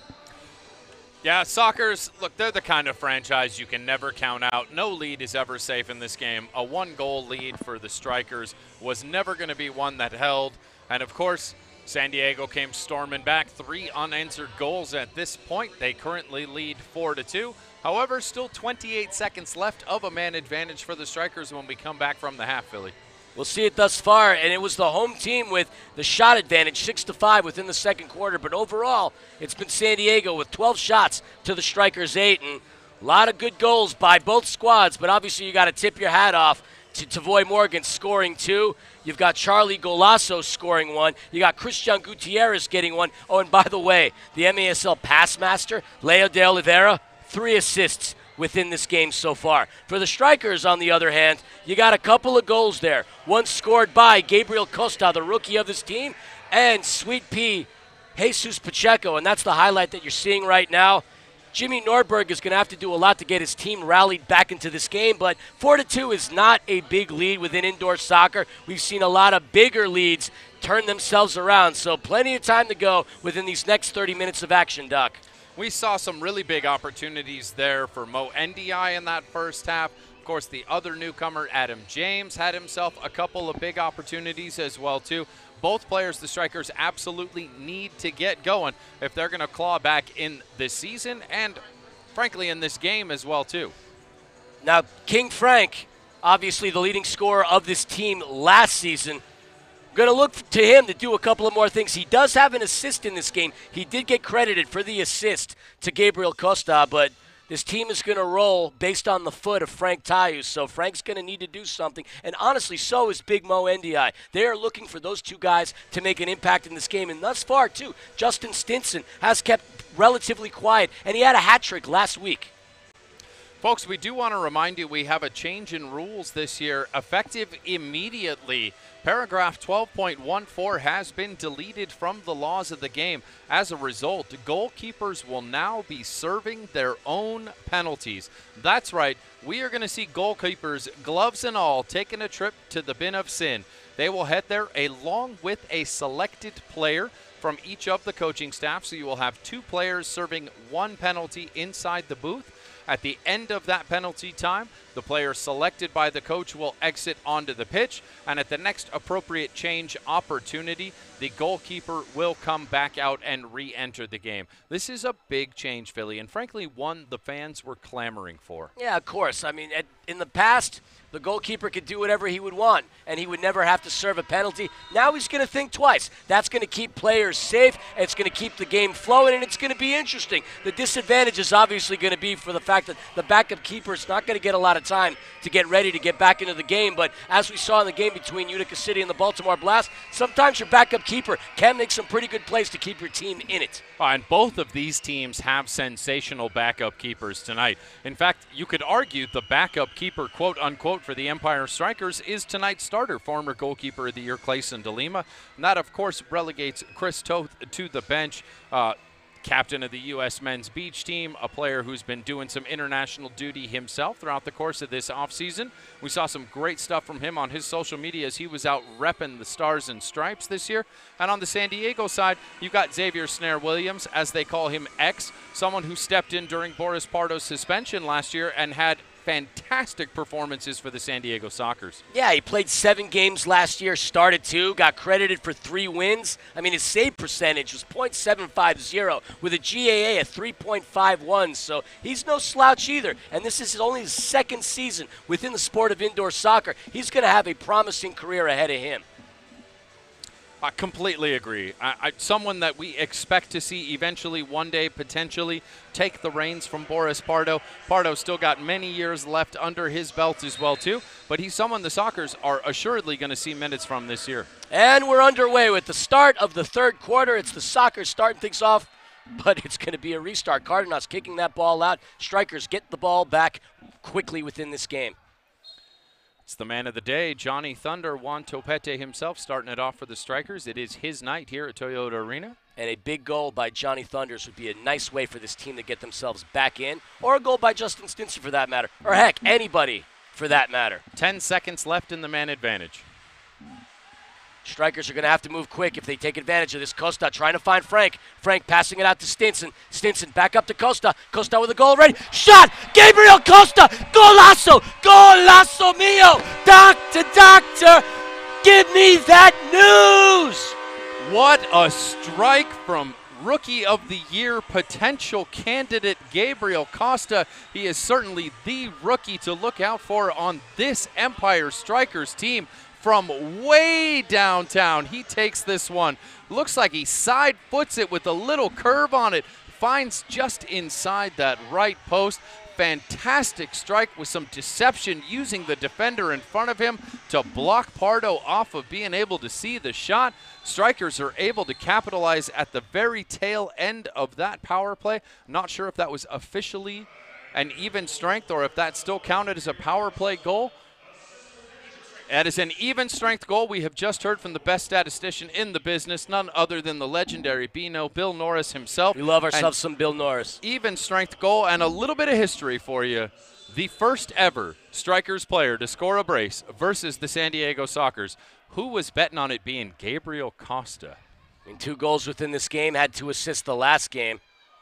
Again, the kid's exceptional. We've been talking about him. We witnessed him during that preseason game against the Empire Jets. He comes in highly regarded, and he's been a lot of fun to watch. And you said it, the shot was rather deceptive. He didn't put a lot of mustard behind that, and sometimes you don't necessarily need to do that. He got just the right amount of boot on that leather, and even though Pardo was within inches of it, a hell of a goal by Gabriel Costa. Leicester legend Jamie Vardy would be proud of that one. Great move by Chudas. Whoa, and the carpet comes out. Pee Wee Ortega has it. Players are calling for that carpet to be fixed because that's an injury-prone scenario. Stoppage in play, and Chudas puts that carpet back. We've seen the carpet come up a couple of times so far in the game. It's not a good look. Definitely got to get some new Velcro down for the next game, as we'll be coming back next Friday. Folks, we look to see all of you out here at the arena. Hope you head over to SI Tickets, grab yourself a chance to get back here in the arena. We would love to see you guys all come out here next Friday as the bad boys of barbecue come to town. None other than the Mesquite Outlaws going to be facing off against your Empire Strykers. It's not only that, we're going to see the return of George De Leon, who ended up going back home to Dallas. George De Leon did score that game winner in overtime, 8-7, January 9th at Pechanga Arena. We certainly miss George De Leon here in the Empire, but he's back home, had himself a kid. I believe he's got a second one on his way, and it's going to be fun seeing George De Leon again, and it's going to be weird seeing him on the opposite side. Love that kid. He's got a promising career, and now he's a father, so God bless him. Folks, a little bit of housekeeping. We love all the interaction with everyone in Twitch that is following along. However, we've had a little bit of an IT issue here in Toyota Arena. The Wi-Fi is down. We have lost internet to the booth, so we will not be able to follow along in Twitch with all you guys. Our apologies for not being able to interact with you for the rest of the game. We will check in at the third quarter break and see if they've got things working.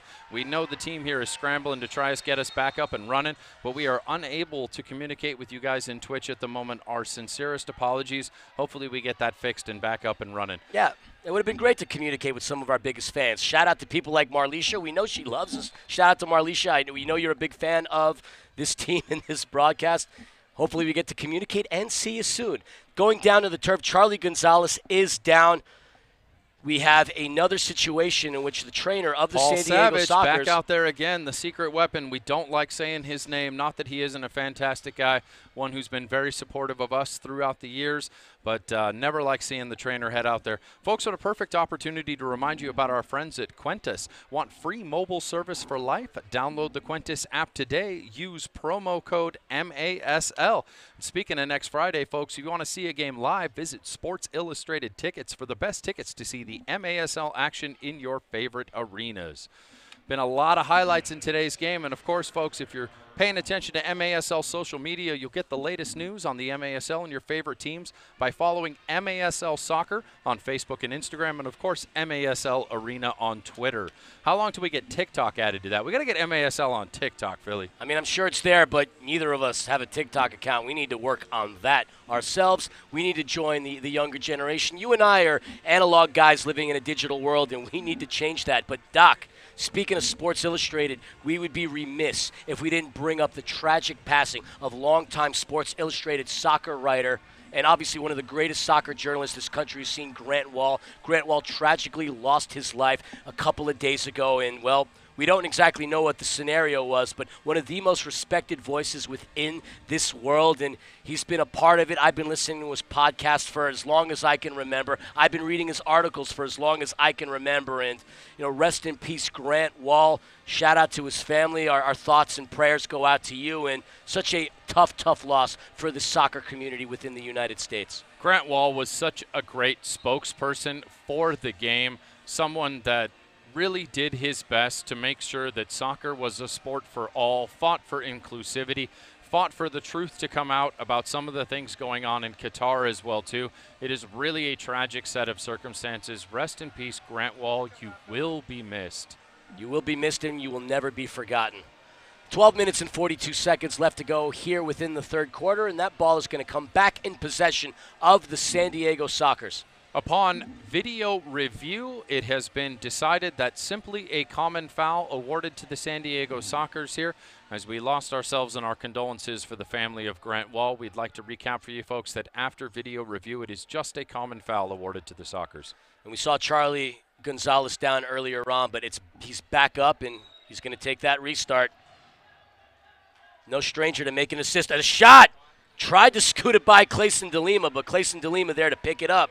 Nice save by the Brazilian keeper. Wouldn't put it past Chargo to find the back of the net from that range as well, too. He is such a talented striker. Almost found himself back to putting the Sockers up by 2. We still sit with just a tentative 1-goal lead. San Diego up 4-3.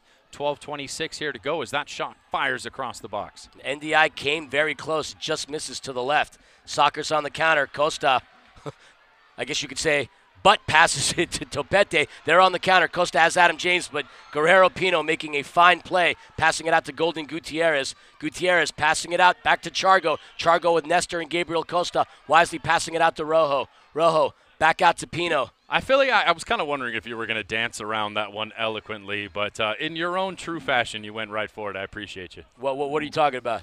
Oh, nothing other than the derriere defending of one Gabriel Costa. I mean, it could have been a shoulder thing. From my vantage point, it was the derriere, but hey, I could be wrong. I'll admit my mistakes, and if it was a mistake, cool. If not, no big deal. Yeah, we are calling the game from the rafters of Toyota Arena here in the spacious confines of the 3rd floor. It is a perfect bird's eye view of the game, although maybe not the most detailed view. No, and if anybody was susceptible to a nosebleed being high up in terms of elevation, it would be us up here in our perch at Toyota Arena. Nestor Hernandez passing it out to Pacheco. Pacheco, who had a goal earlier on in the first half, passes it back out to the captain, Israel Cisse. Cisse has it open Pacheco. Pacheco calling for it. Keep an eye out on Tayu. Tayu is open in between, sandwiched between Cardenas and Pardo. Nestor is looking at him, but Frank wisely tells him, no, no, no. Uzi Tayu still looks like he's sitting out a lot of shifts as he got himself in foul trouble early on there within the second quarter of the first half. We know the Tayus are competitive, but when you accumulate as many fouls as you do, you need to be careful because, well, this team has not looked particularly good on the penalty kill all year thus far. Frank Tayu seems to always hold the record for the most fouls both for and against for this franchise, regardless of name. And we see Fibo Arriaga, the second-round pick of the Empire Strikers in the MASL Combine Draft, entering the game. He is wearing number 89, sporting some purple hair. He has the ball with Gutierrez on him, trying to thread the needle. And Fibo is no stranger to the indoor game, having played down in Florida, finding himself a home here in Ontario. Churras has him. Fibo on him. Churras passes it back up top. Former Orlando Seawolf Fibo Arriaga. And Florida Tropic. Just like you and Stinson rocking the purple dews. Hey, if you got the hair, why not rock it? It's fun sometimes to wave that freak flag. Life is too short to be too conservative. And you know what? I love a little bit of color in my life. Oh, are you referring to me as your color commentator? That's so kind of you, Philly. Way to pick that up. You and I have that chemistry. What was it that you said in the car to me on our way here? Many things, probably most of which we can't discuss on a broadcast, but we've got ourselves a foul here on the turf. Looks like it's going to go Strykers' direction. Yep. Escoto's still down. Not liking that call. Taking his time to get up, though. I believe you're referring to the phrase, break out the beakers, because we got some chemistry. That's the one I was looking for. Thank you, Doctor. 9 minutes and 37 seconds left to go in the third. Adam James has it. Had some space. Had a good look, but decided to pass it back out to Stinson. Stinson sandwiched it between a couple of Sockers defenders. Wisely passes it back out to Berto. Adam James unselfish in a moment where he probably should have gone for glory. Indeed, he would have had a nice look. Tayu has it. That battle between Pino and Tayu has been fascinating. Pino doing a good job keeping the king out of the back of the net. Topete out to Stinson. Stinson making his move. Stinson with a shot. And that ball gets deflected up top just above the crossbar. What a save by Boris Pardo. Gets a palm on that one. Fantastic save by Boris. Sockers have some numbers. You've got a wide open Gutierrez. Strikers need to get back. Nice block by Stinson. Oh, and there's an attempt, and that just misses. Great attempt by Churras, but that was within inches of finding the back of the net. Tayu doing a good job getting by Gutierrez there. And they've got some numbers. He's got Berto wide open. Costa coming out on the right. Off of the boards. Costa battling with Pollo. It's Costa. Costa. And now it's going to come off of the boards right into the hands of Pardo. Looking at the officials, he did not like the fact that Berto made contact with him, but nevertheless, he rolls it out to Pino, and the Sockers retain possession. Tayu was kept out of that whole play after he was fouled behind the ball. The refs did award a play on. Tayu was looking for the ball to come back for a whistle.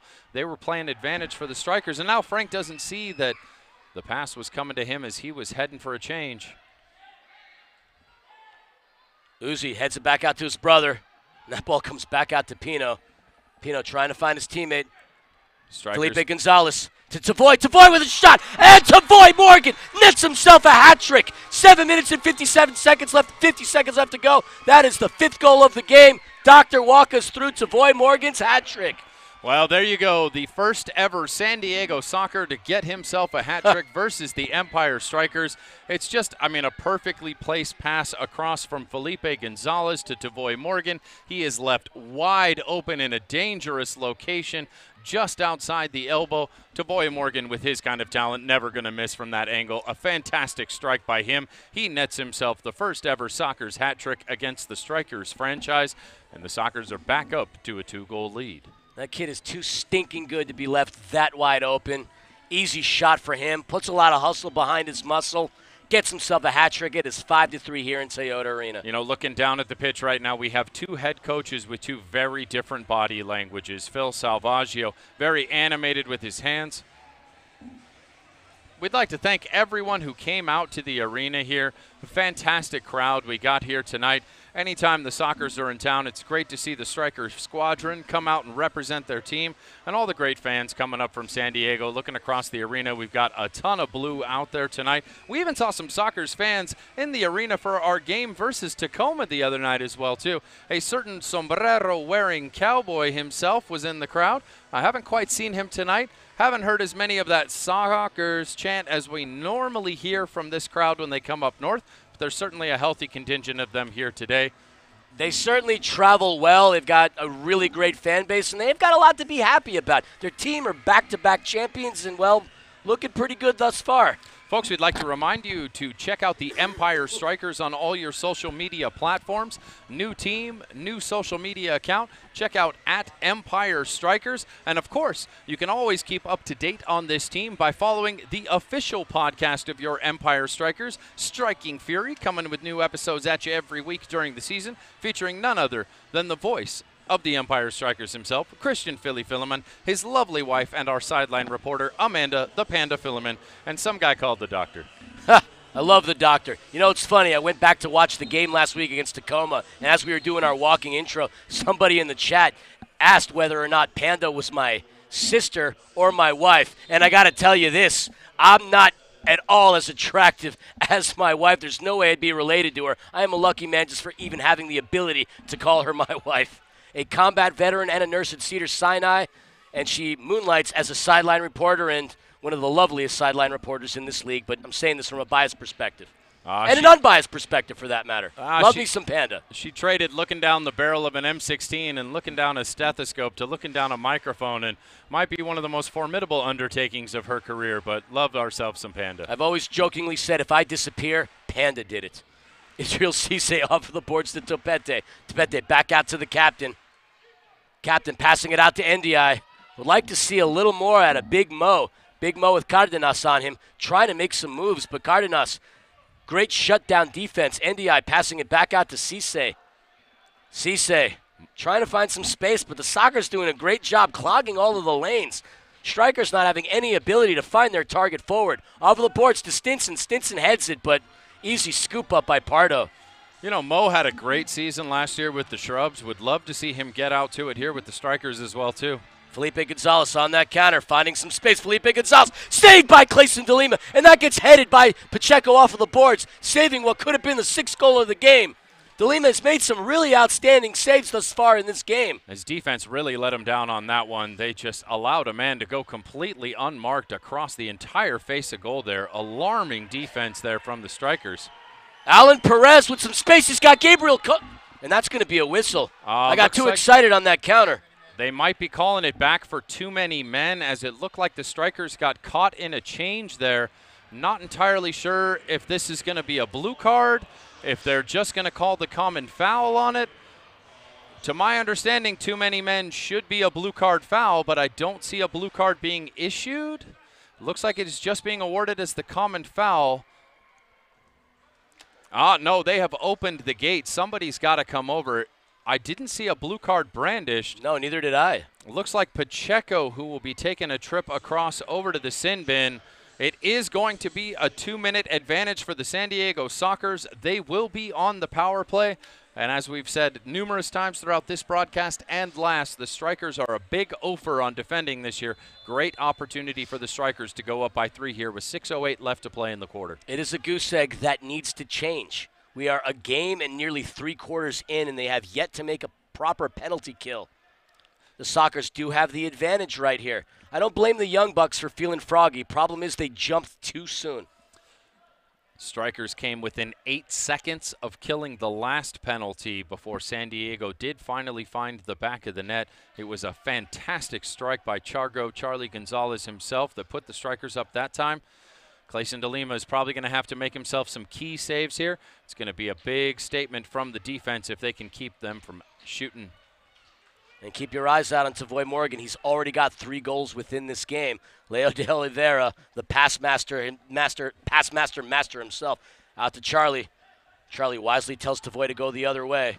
Nestor Hernandez doing whatever he can to keep that ball out from crossing the yellow line, but Uzitayu, great defense, and there's a shot off of the boards. Tavoy nearly gets himself his 4th, just misses to the left. It's Charlie and Berto battling. That ball comes out to Leo. We're under a minute to go within this power play. Tavoy, huge opportunity there, just missed. Leo has it. Charlie's wide open to the left. Pollo right up top, just above the yellow line. Has it, finds some space, passes it out to Chargo. Chargo already with a goal within this game. Sockers taking their time, trying to pick apart the Fury penalty kill. $5 into the bin. I made that mistake again, Doc. It's all good. Philanthropy. That's what we'll call it. Charlie has some space. Charlie with a shot just above the crossbar. Clayson DeLima just able to get the fingertips to it, directing that one north. Berto going down to try and clear that one out, but San Diego recovers. 15 seconds within this power play. Charlie has it with some space. Uzitayu in front of him. Charlie has a shot, just misses to the left. Leo has it with Adam James in front. 5 seconds to go. Pollo out to Tavoy. Pollo has it. Finally, we get ourselves a penalty kill here in the Empire. Even strength. Good penalty kill finally by the Empire Strikers. Leo battling with Topete and Adam James. Great pressure. Leo wisely passes it out to Pardo. 3 minutes and 50 seconds left to go within this 3rd quarter. San Diego so close to scoring on that power play. Strikers coming through by the skin of their teeth, and frankly, a couple ding-dongs off the post. Shouts to Nick Vassos. Ding-dong, ring-a-ling-a-ling indeed. Rojo with Stinson in front of him. Trying to body up. Stinson has it off of the boards. Has Adam James. He's got Pacheco. Off of the boards to Fibo Arriaga. Fibo dumps it down low to Mitchell Cardenas. The through ball there coming about 5 seconds too late for the Strykers. They had Pacheco streaking in on goal wide open. Decided to play it out to the wing instead, and then by the time the through ball up top came through, there was nobody at the end of Route 1. Rojo with Costa in front of him. Escoto. Fibo applying pressure. Strykers scrambling a little bit here at the start of the quarter. Frankly, throughout all of this 3rd quarter. Cardenas back out to Leo. Leo trying to find an open man. Passes it back out to Rojo. Rojo back out to Leo. Cardenas has it. Sockers taking their time on here, trying to do what they can to dissect the Strikers' defense. There's an attempt. Cardenas had it off of the boards. Rojo. Gutierrez back out to Leo. Almost got on the end of that deflection. The ball just going over his head from Golden, finding himself a brace as well, too. Rojo breaking Costa's ankles. Leo has it. Keep your eye out on Gutierrez. He is unmarked. A lot of sustained possession, one-way traffic so far for San Diego. You cannot keep up this kind of frenetic defending for long against a team this talented. Strykers got to find a way to get the ball out of their own end here. Indeed, and good job by Fibo to kick that out. Less than 2 minutes to go within this 3rd quarter. Cerda out to Pollo. Pollo crossing that yellow line. Costa maintaining possession with Tavoy Morgan on him. Oh, would have been pretty if it happened, but he gambled on it. And sometimes when you swing big, you miss big. Great defensive block there by Cesar Cerda. The Tijuanense world mini football champion with Team Mexico is not going to be fooled that easy, rookie. Going to have to try a little harder next time. Pino has it, passes it out to Morgan. Mo Ndiaye retains it, making his move, passing it out to Stinson. He's got Alan Perez running. Stinson trying to dribble past. Ndiaye has it. Ndiaye with some space. That ball gets deflected out by the Sockers. Cerda heads it out to Golden Gutierrez. Gutierrez, less than a minute to go within the third quarter. And that was really the first offensive look, and that's got to be a blue card. No, it's not. Negative. Just going to be called a common foul. Certainly looked like that was an intentional tripping there. Refs are calling it incidental. It looks like Cesar Cerda may have gotten away with one there a little bit. Certainly looked like he stepped over on purpose. The clock stopped. We missed about 5 seconds worth of play there. Well, nevertheless, play retains. Oh. Ndiaye tried to sneak it into Nestor, but Nestor has it. Pardo scoops Superman sighting. Pardo looks like he took one right off the shin there. He's slow to get up. Big chance by Nestor Hernandez, the Chicago native. Almost had a Superman sighting there, Philly. No Superman sighting there. 40.2 seconds left to go within this third quarter. Sockers have the advantage with the scoring line of 5-3. Pardo got hit in the shin. Looks like it was possibly would have been just above the shin guard, but he's standing back up, and the official gives him back the ball.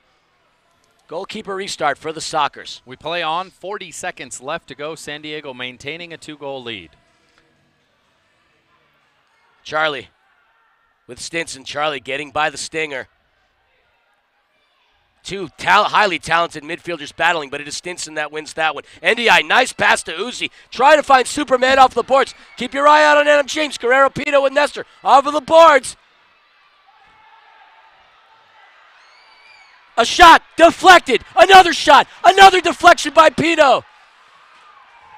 Nestor has it with space. Nestor with a shot deflected again by Pino into the netting. And that's going to come back. Great defense.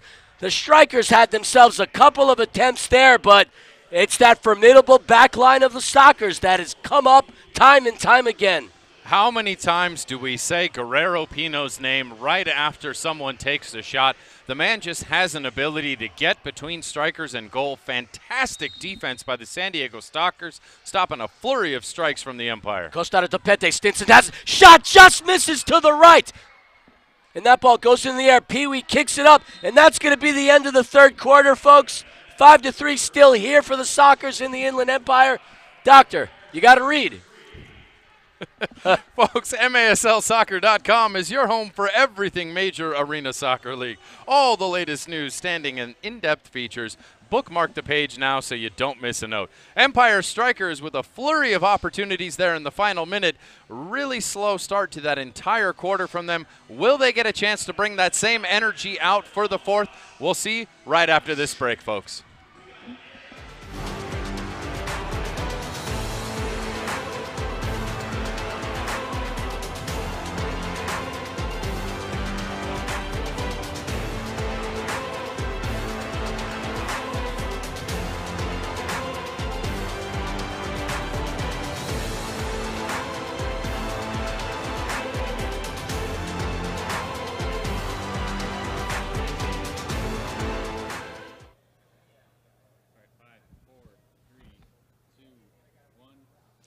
It is the dawn of a new empire here in Toyota Arena. The Ontario Fury, as you formerly knew it, is no more. Welcome to the Empire Strykers. We wanted to take a brief moment to quickly introduce ourselves. This is your broadcasting team. As has been the case for the past 3 seasons, we are it. Let me introduce myself really quickly. My name is Christian Philly Philemon, and I'm your play-by-play guy. Joining me to the right, which could be your left from a vantage point, is my partner in the booth, the man who puts a PhD in personality, the Dr. Jonathan Reimer. It is a pleasure to be back here with you for the very third time, calling each one of these games from Toyota Arena. My name is Jonathan Reimer, a.k.a. The Doctor.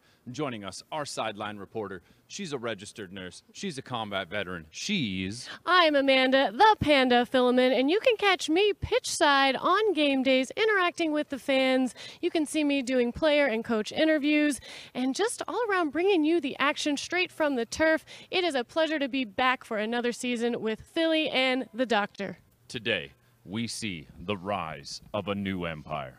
Hashtag inspire the empire, defend the empire, folks. We're getting ready to kick off an amazing season. Empire Strykers lives, Ontario Fury no more. MASL is back, baby. Long live indoor soccer. Let's go!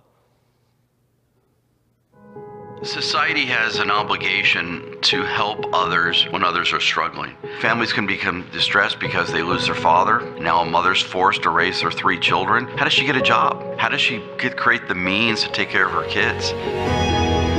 For nearly 30 years, National Core and Hope Through Housing have changed the lives of hundreds of thousands of individuals, providing housing, offering hope, transforming communities. National Core and Hope Through Housing, building the future of community. Here for giggles. Here for support. Here for healing. Here for courage. Here for moments. San Antonio Regional Hospital. Here for life.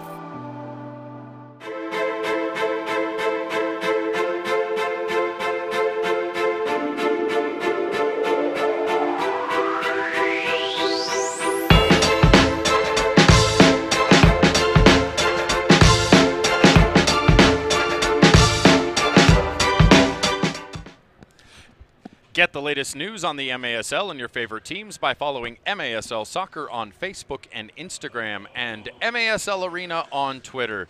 It is snow season, folks. You got to strap on those Bastuvanskis and slide yourself into some MASL Monday. Alex Bastuvansky and special guests each week to recap the game and get you up to date on all the latest news. Check out MASL Monday, including this week's episode, featuring the voice of the Empire Strykers, Christian Philly Filament. I appreciate that. I had a lot of fun with Alex B, as I have in the past. I think that was my 3rd time on MASL Mondays with Alex Bastuvansky. And great show, great program. Love me some Alex Bastuvansky. And Doctor Watt, looking at the that video during the break between the 3rd and the 4th quarter, that walking video, I want to give a shout out to the IE Soccer blog. While you haven't written an article in over a year, I certainly appreciate the fact that you cover soccer within the Inland Empire. So certainly appreciate your involvement within our organization, and we'd love to see some more content out of your blog.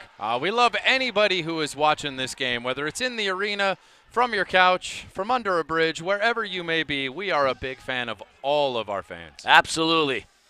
One way or another, whether you like us or you don't, you motivate us one way or another, and we are here to stay. Escoto passes it back out. And looking at the stats for the 3rd quarter, it was relatively easy as far as the shots were concerned. Both teams with 4. Costa with some space, a nice back heel to the King. Tayu with some space. Oh, and just misses, hits above the crossbar. Tavoy Morgan has it. Looking to advance the ball, but he's sandwiched it between a bunch of Strykers players, and that's going to be a foul. Looks like it's going to be against Berto for boarding. Once again, a lot of Strykers players getting themselves in some foul trouble here. Looks like he took that one right off the chest as Berto was trying to play the ball out there. Hopefully, looks like, is that Tavoy Morgan down there? Hopefully he is doing well getting back up. Tavoy Morgan, a rock star within this league, already with a hat trick in this game, the first game of the season for him. You have to say, star of the game so far. Star of the game so far, no doubt, but if you're going to give another star thus far, you got to give it to Leo de Oliveira. He's got himself 3 assists within this game so far. A hat trick at dimes for the pass master himself. Great defense by Topete. NDI has it. NDI with a shot off of the boards. Tries to find it. It's Topete. Topete off. Easy pickup by Boris Pardo. Mo NDI looks like he's just a hair short on both reading the pass and reading the shot so far in his Empire Strykers time. Would like to see him getting back to some of that prolific scoring rate he had last season. Looks like he's still just struggling to gel with the team. Got to get him some Dr. Scholes. He's not gelling. Not gelling like Magellan just yet, but still early on. Stinson off to Nestor. Nestor trying to find some space. Passes it back up top to Israel Cisse. Cisse back up top to Mo. Philly, there's got to be at least one time a game I get you to laugh. Oh, and that was a header by Nestor. And nice pickup by Pardo. He just left his hands to Kimbe Mutombo style on the boards. Adam James has it. Passes it back out to Superman. Superman advancing it up top. Stinson has it. Stinson back out to the captain. The captain with a shot. That gets deflected by, it appears, Rojo. And it is the Sockers with it.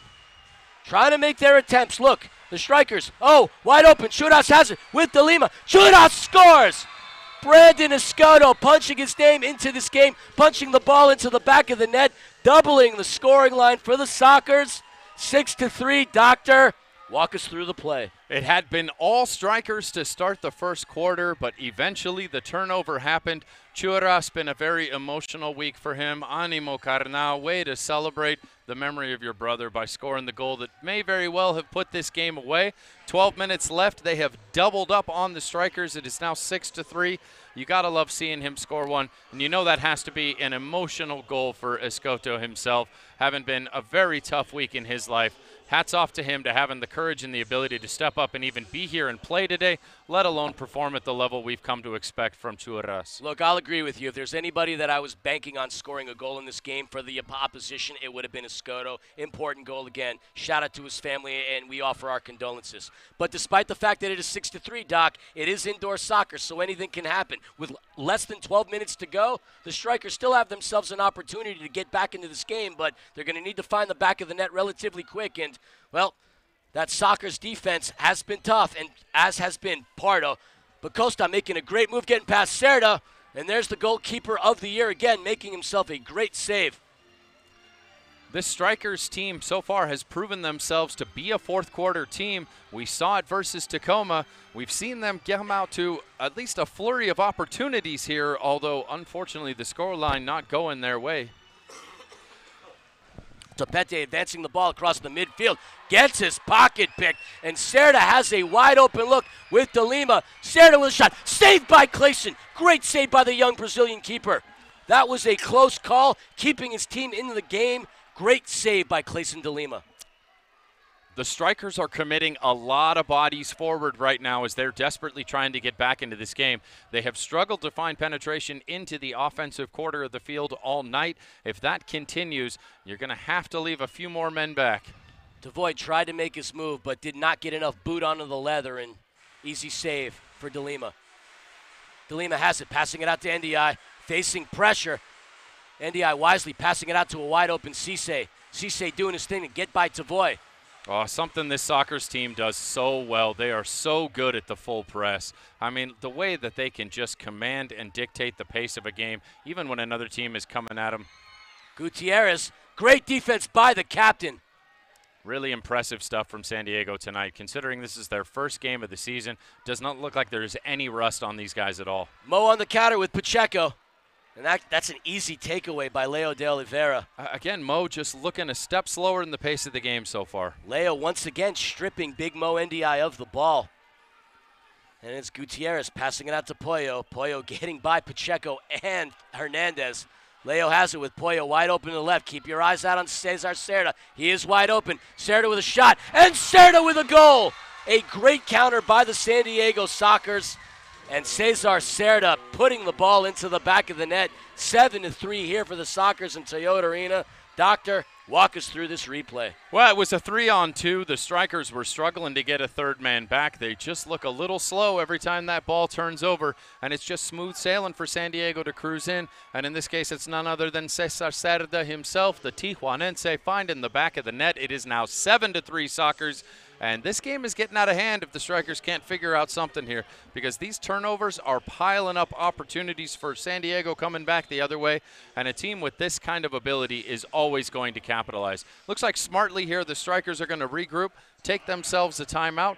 Folks, we will be right back on the other side of this break. We still, unfortunately, do not have access to the Twitch chat. We would love to be responding to what y'all are saying. Sadly, not able to do so still. Hope to get that up and working for next Friday, but we'll catch you in just a minute with the rest of the fourth quarter.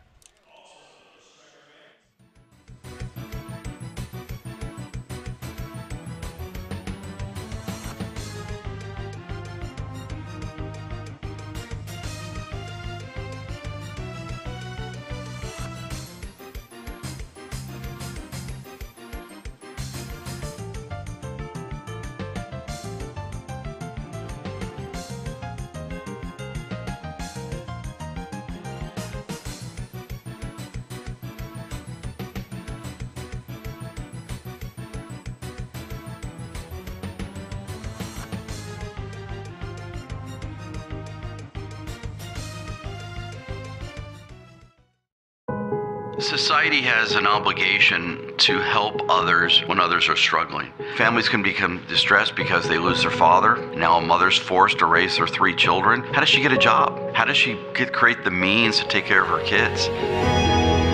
For nearly 30 years, National Core and Hope Through Housing have changed the lives of hundreds of thousands of individuals, providing housing, offering hope, transforming communities. National Core and Hope Through Housing, building the future of community.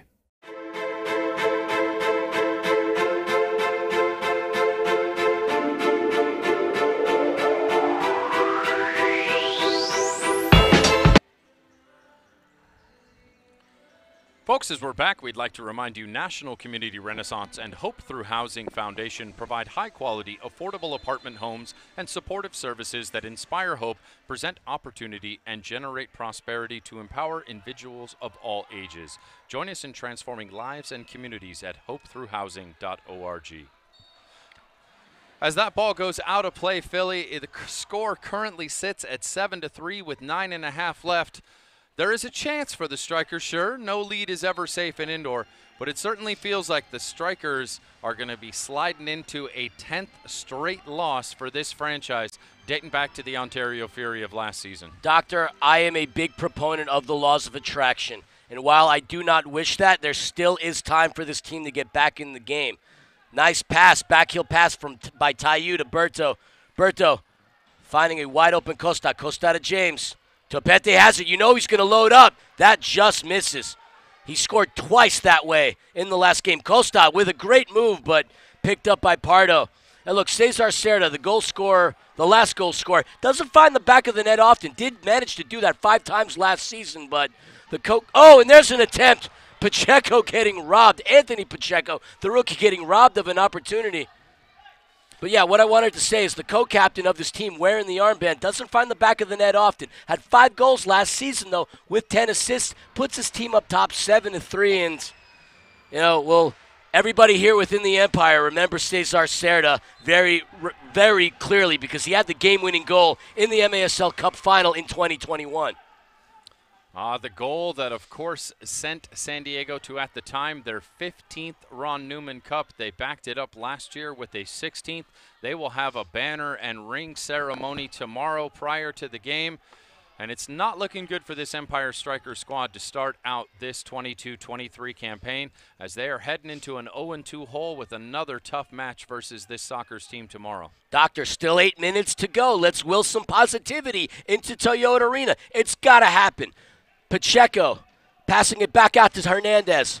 Hernandez up to Taiyu. Frank trying to make his move, but the lanes are clogged, and it's Gutierrez passing it out to Cardenas. Keep your eyes out for number 77, Juan Gonzalez. Wisely passes it back out to Rojo. They had some numbers, but Strykers did the best they could to get back there and thwart that counter. Frankly, if you're San Diego at this point, maintaining possession, eating some clock, you don't need a goal.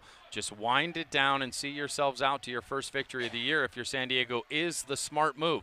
But all too many times with the Strykers pressing forward when they turn that ball over, there is just a lethargic effort to get back, and they have an odd number attack coming against them. Great defense by Stinson. Advancing the ball to NDI. NDI with Pino. NDI has some space. NDI gets tripped up. No call. No call, and it is the Sockers that come up with it. You're not going to get a more clearer look than that, but once again, it's the Sockers coming through in the back line. That defense, even when it looks like they're beat, as we've got a common foul called here, it looks like against Charlie Gonzalez. Berto is going to be on the ball to get the restart going for the Empire Strikers. 6th attacker entering the game. 6th attacker indeed. Trying to find out who oh, that's Johnny Topete. Never seen the number 66 before on this roster. That is a new 6th attacker kit. It was a goalkeeper kit in the last game that they were using. I like it, though. 6th attacker, 66. I get it. Topete facing some pressure. Nice pass to Costa. Costa with a little bit of room. Pass it out. Stinson with a shot. Kick saved by Pardo. NDI has it. NDI turns it over. And that ball comes in, cleared by the Sockers. Topete has it. 6 minutes and 22 seconds left to go in the fourth quarter. If you're just tuning in right now, it has been all San Diego here in the Empire in Toyota Arena as they have the 4-goal advantage, 7-3 against the home team Strykers. Empty net for the Strykers. 6th attacker still in employ. It's Johnny Thunder on his night here at the arena wearing the 6th attacker kit. Taiyu finding Pacheco, easily taken away by Charlie. Charlie kicks that out. Had the trajectory, but not the aim. Costa has it. Advancing the ball. Passing it back out to Topete. Topete. Back to Costa. Costa to Stinson. Stinson back out to Costa. Topete has it. Nice pass to Frank. Frank. Good block by the Sockers. Frank has it. Frank with some space. Frank with a shot. And the King finally gets himself on the board. 4th goal of the game for the Empire. Doctor, give us the news. We got Frank Taiyu in this game. Trying to dampen the blues. The King finally stepping off his throne, wielding his mighty scepter, as you like to say, with the double Meg goal right through the 5-hole of Mitchell Cardenas and Cesar Cerda.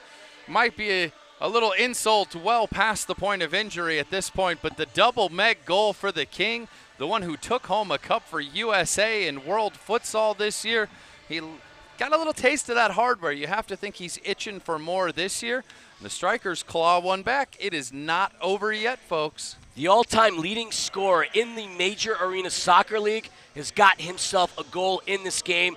4-time league MVP, led this team in goals with 32 last season, 14 assists. He's also found a great way of distributing the ball. You know people are going to close in on him, as has been the case. Cardenas and Pino have done a great job closing in Taiyu. But if you give him a little bit of space, a little bit of breath, like you said it, like I've said it, he's going to wield his mighty scepter, and we got a 3-goal game with plenty of time left to go. Frank Taiyu is one of those players that instantly attracts a double team. The second a player seems to be on him, a second one shows up. And even with 2 men on him, he was still able to find the space, find the shot off. From the unlikeliest of angles, the double Meg goal for the King. Bostjuvanski dialed that one up. This one might be a highlight of the week here as well, too. We've had a couple golazos in this game. One by Charlie Golazo himself. That's the goal of the game so far. But Frank Taiyu giving him a run for his money with the double Meg there. Double Meg, great way to go. And again, the King getting himself on the board, had an assist earlier on in this game, getting himself a goal. He's got 2 points thus far on this very young MASL season. And, Doctor, this is what? Our 3rd time in the booth. We had 2 games, Tacoma, San Diego, and we had the preseason game against the Empire Jets. I got to say this. I'm so happy that indoor soccer is back. I am so happy the MASL is rip-roaring, and we had a lot of games this weekend. I'd love to see the results of some of the other ones, but this game has been, well, all soccer's thus far, but it's certainly fun to have the indoor game back in our lives. I love me some MASL. I'm just ecstatic the season's kicking off. It would be nice to not have the season start off with our team sliding into a double-digit losing streak here. Be nice to get back to winning ways. We've got 5 minutes and 3 seconds for them to claw 3 goals back if they're going to get back into this game. Otherwise, we're looking to a trip down to Pechanga Arena tomorrow to try and get off to winning ways so far this season. As Fibo Arriaga is being told he's got to step back. I'll tell you this. I think the last time we called a win in this arena was, what, March 5th against the Tacoma Stars? It's been a while since we've seen this organization win a game, and this is coming off, what, a season ago where they were in the finals against the Sockers. And there's a timeout. Clayson DeLima calls a timeout. 4 minutes and 45 seconds left to go in the fourth quarter. It is 7-4, Doc. Folks, MASLsoccer.com is your home for everything Major Arena Soccer League. All of the latest news, standings, and in-depth features. Bookmark the page now so you don't miss a note. We have a yellow card being issued for dissent here. I'm not entirely sure to whom. They were out of timeouts. They did not have a timeout to use, Philly. Oh, no. We saw Clayson DeLima pull a Chris Webber. Not a technical foul. We're obviously not talking about basketball, but no timeouts, and we get a yellow card, and Clayson's coming out, and Chris Toth is coming in. And Clayson's Clayson going to have to serve it. has to serve that yellow card. We see the new goalkeeper rule going into effect with 4 minutes and 45 seconds left in the game. That 5-minute yellow card will mean that Toth is in goal for the rest of the game. Coming in cold off the bench, Toth is going to have to scramble to get himself warm here, and he's going to be facing what you have to anticipate is a flurry of shots from San Diego, including one likely to come in off this restart with Chargo settling over it. You've called a lot of firsts, and we definitely saw a first right here. I don't think we ever called a game where there was a timeout and no timeouts left. Leo. Oh, it's a Escoto. Never mind. Off of the boards. Charlie has it. Passing it back out to Churas. Churas already with a goal in this game. Passes it back out to Guerrero Pino. One of the finest defenders you'll see in Major Arena Soccer League, passing it out to the goalkeeper of the year, passing it out to Churas, passing it out to an MVP candidate who kicks it out. You know, I'm saying all this, and I'm conceptualizing it, and what a team. I tip my hat off to San Diego. What a team. You know, we mentioned it during the pregame. San Diego is a team that is 3 lines deep, and their third line can compete against any first line here within the MASL, and it just wears you down. And even when you start rushing a flurry of attacks, as once again Johnny Topete in the 6th attacker jersey is out there, empty net once again. Chris Toth didn't get much of a run out there before he got pulled off by Jimmy Nordberg. Topete passing it out to Costa. Costa, who has been a shining star thus far, the only bright spot in this game so far. Nah, I'm not going to say the only, but certainly one of them. Pacheco had himself a goal. That was a fine moment. Passing it back out to Johnny Thunder. Be nice for all of us to be thunderstruck right here. Passing it out to NDI. NDI, a little too much mustard on it. Off of the boards, back out to Pacheco. Pacheco battling with Pee Wee Ortega. Pee Wee doing a good job maintaining it. Yeah, that's going to be a foul. No doubt about that. Johnny Thunder certainly pushed Pee Wee Ortega down. Do I see? Oh, never mind. Is it? I could have sworn I saw the official pull up something, but it was just a fist, so never mind. 3 minutes and 39 seconds left to go within this fourth quarter. Chris Toth back in between the pipes. Pardo dumping it down low, trying to find Anthony Pacheco. The rookie passing it out to Cerda. Stinson applying pressure. Cardenas has it. The King had a wide open Berto, and now we're going to have a whistle. Strykers certainly had an opportunity to counter, but that ball's going to come back with 3 minutes and 22 seconds left to go in the fourth quarter. Strykers back to the empty net. Johnny Topete back out in the 6th attacker jersey. He's going to pass it up top to Costa. Costa with Gonzalez on him. There's a couple of Gonzalez's here, so I'm going to say that's Felipe. Felipe off of the boards to Topete. Pardo off of the boards to Gutierrez. Gutierrez. Oh, that's going to be a top-of-the-arc restart as he played that out from the defensive end out of play. He thought it had kissed the glass. He thought he'd been shoved. Neither are going to be called. It's going to be a 6th attacker, top-of-the-arc restart for the Strykers. 3 minutes and 7 seconds, still a 3-goal difference, 7-4. San Diego with the lead. Is it unreasonable to wish a goal a minute? I don't know. We'll see right here. Costa has it. Pass it out to Stinson. Stinson with a shot high into the netting. Goalkeeper restart for the Sockers. Oh, Stinson summoning his inner Harry Kane there. Fired that one well above goal. As we see there, managing partner Jeff Burham of the Empire Strikers not looking all too pleased with his team's performance so far. No, we also see team photographer Ashley Allegre, who's taken some great photos of this team these past couple of years. Any photo that comes out for this team comes by way of her. Thibaut Arriaga facing some pressure. Cerda takes the ball away from, oh, was it a hand to the face? Arriaga is down. Right in front of the officials' table. That's an easy one for them to spot. Looks like Steve Skilly with the call there. Arriaga still down. He is nursing that one. He's coming back up. Frank's helped him to his feet. Looks like Fibo is heading to the bench. And it's Tayu on the restart with 2 minutes and 48 seconds left to go within the fourth quarter. Passes it out to Topete.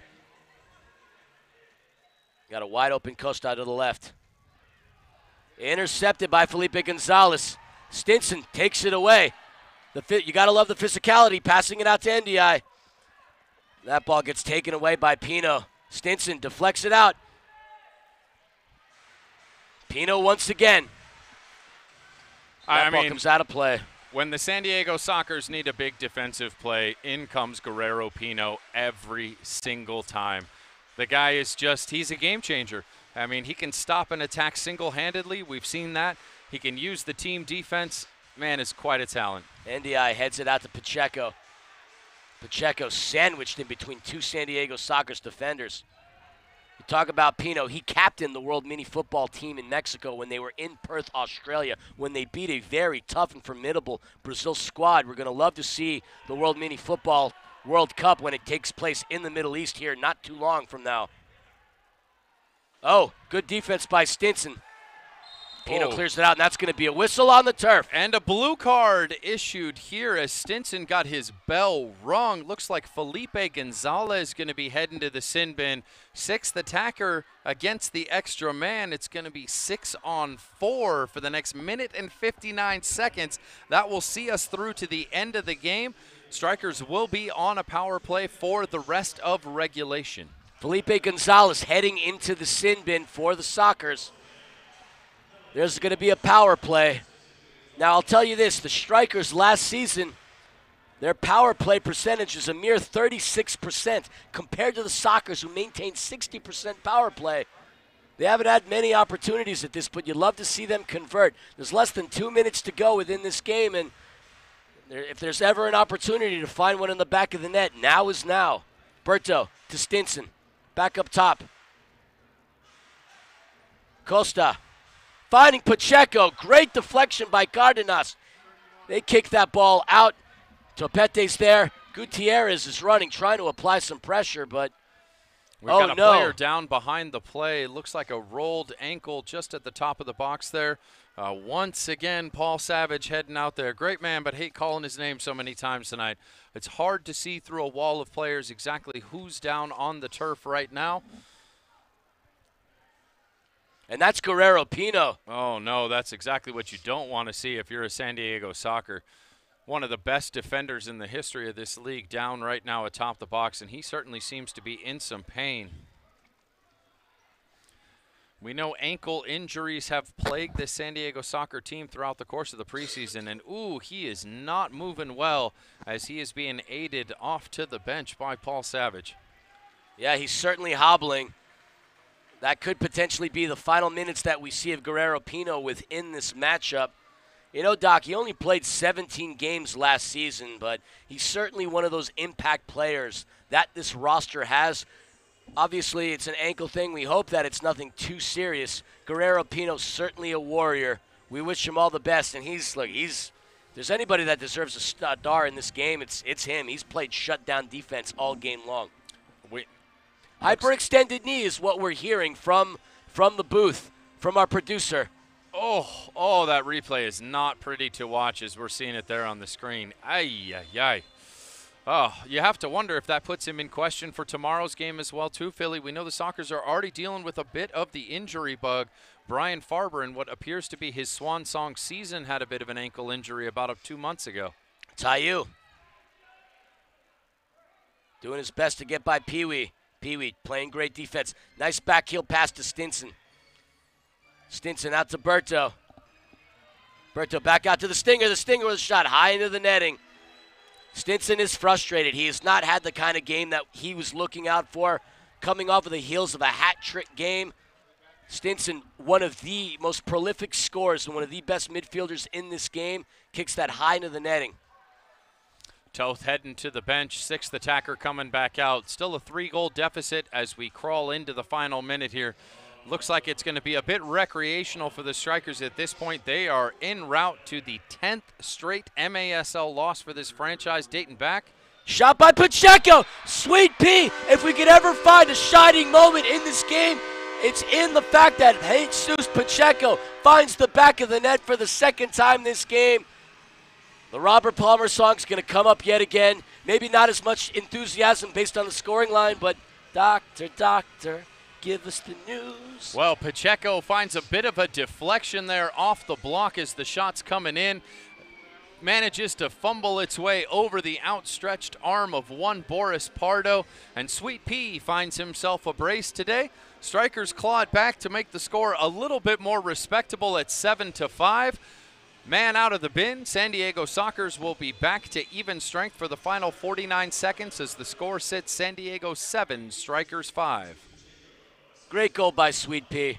Again, certainly a shining moment within this game so far. Look, it's been tough over the course of the past couple of months for this organization. A rebrand, a losing streak. I mean, out of the last 8 games last season, all they needed was 1 win to secure a playoff spot, and you got to wonder, what's the mentality of this team in the locker room going forward? They're about to be 0-2 coming into the season, and, well, there is good news, though, along the way. Adrian Perez, who was a great scorer in this league, is going to come back to this organization after having played a couple of years in Major League Soccer with both LAFC and DC United. Lord knows this team needs more goal scoring. An open attempt, Cerda, goal to Gutierrez. Adding insult to injury, a little bit more fire, a little bit more kerosene onto the fire.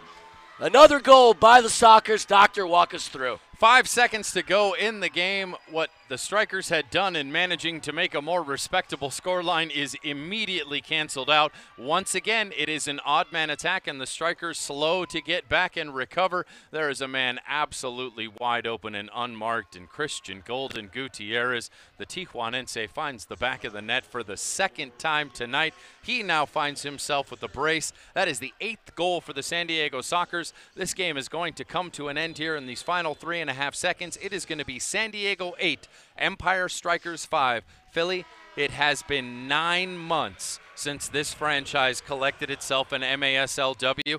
They're going to have a tough chance to do it tomorrow as they head down for this quick 24-hour overnight versus the San Diego Sockers tomorrow. Kickoff should be a little after 5 p.m. tomorrow, but the season is going to go ahead and start out 0-2 for the brand new Empire Strykers franchise. All of the narrative this week has been the Strykers got themselves an extra week to get ready for this game. San Diego Sockers were going to be so down, and this being the first game of the season, they were going to have to kick the rust off. How are they going to come out? You have to say it looks like the same old Sockers from last season, my friend. Same old Sockers, same old story. They come into Toyota Arena and dominate the home team. And look, no surprise. I mean, they found the back of the net 8 times. They scored 182 goals last season. They were hot until Chihuahua went out and did their thing. Chihuahua outscored them by 3. But the goal differential last year was staggering, plus 84. They only allowed 98 goals. And that is one of the main reasons why Boris Pardo was goalkeeper of the year. And Xavier Snare-Williams also had himself a fine outing. But, again, you're going to have to say that this team hasn't missed a blip. They've been together 2 weeks worth of training camp. And, look, they come into this arena, put 8 goals in the back of the net. And, look, I said it earlier on. I mean, the smart money's going to say this team's going to have a really good shot of repeating. And, look, they absolutely dominated this game. The Strykers gave a glimpse of hope, but after they went up 2-1, it was all San Diego the rest of the game. You have to say, at the start of the second quarter, Strykers looked good. At the end of the third quarter, the Strykers had another few-minute stretch where they looked good. They had a little bit of a blip there in the fourth quarter where they had some moments where they looked like they were advancing the ball well, but the turnovers and the failure to get back late in the game. A team that prides itself on being so well fitnessed, so well maintained physically, was really struggling to match the physicality late in this game. That depth of this San Diego squad, even missing a few key players, still seemed to be highlighted tonight as they were able to run the Strykers off the pitch there in the fourth quarter.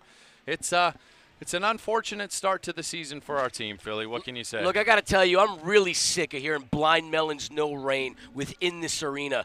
Again, March 5th was the last time this team has won a game. What is it going to take for this team to finally get themselves back in the W column? We know they have the talent. We know they have the fitness. But things are not clicking in the Empire thus far. And look, they've got to be frustrated. Jimmy Nordberg has got to be frustrated. You and I are absolutely frustrated, but yeah, not a good showing these last 2 games by the home team Empire Strykers. And look, if there's any redemption that could potentially happen, it's for them to go down to Pechanga Arena, a place where, look, they did win last season, spoil the banner ceremony for the San Diego Sockers. But look, after the performance we saw today, they're gonna have to perform even better than we've seen them in a very long time for them to go down into hostile territory and secure a win. As we see the entire Empire Strykers coaching staff, Jimmy Nordberg, Artie Kyrell, Keeks Tovar, and Jesus Molina, having a little bit of a powwow here at the end of the game, you have to wonder if there's anything in those brief moments of the point in time in tonight's game in which the Empire Strykers look like they were on the front foot, that they're going to be able to coach this team into bringing that out tomorrow. But you have to say, San Diego Sockers once again looking like the class of the MASL as they come out tonight, run the Strykers off of their home turf, despite being down a few players, despite this being the first game of their season, despite having to make that 2-hour, 110-mile trip up the I-10 freeway. It is once again the Sockers who are going to be leaving Toyota Arena with a W. In Philly, my gosh, it has been a long time since we got to celebrate a victory. I mean, the record right now in this rivalry, I mean, can you even call it a rivalry anymore? The Sockers have the advantage 27-8 thus far. 26-8 is where they came in, another win. And we're moments away from going pitch side with Panda, but I don't know who Panda's going to find who's going to want to talk to her, because nobody on this team is happy right now, and there's no reason for them to be happy. They had their moments to get back into this game, but the defense of the Sockers, staggering. The offense, prolific. The goalkeeping, prolific. I don't know. I mean, from what we're hearing from our producer, I don't know if we're even going to get anybody to go pitch side with Panda. I don't know, Doc. What do you got to say? I don't blame the Strykers for being a bit despondent at the moment. They had a big opportunity that just slipped through their grasp tonight. If ever there was a chance to catch the San Diego Sockers down, this was the night. I'm not sure if there's anyone who's going to be willing to have a positive word to say pitch side with Panda at the moment. But perhaps Keeks Tovar, it looks like she's got the new assistant coach, Enrique Keeks Tovar of the Empire Strykers. We are ready to go pitch side with Panda here in just a moment. We'd like to get the thoughts on the brand new addition to this coaching squad. He will be joining none other than Artie Kyrell, the father of the late Joseph the Jet Kyrell. Jesus Molina, who was the goalkeeper for this once Ontario Fury squad, now Empire Strykers squad, but it does look like it is going to be Enrique Keeks Tovar that'll be joining Panda pitch side here in just a moment.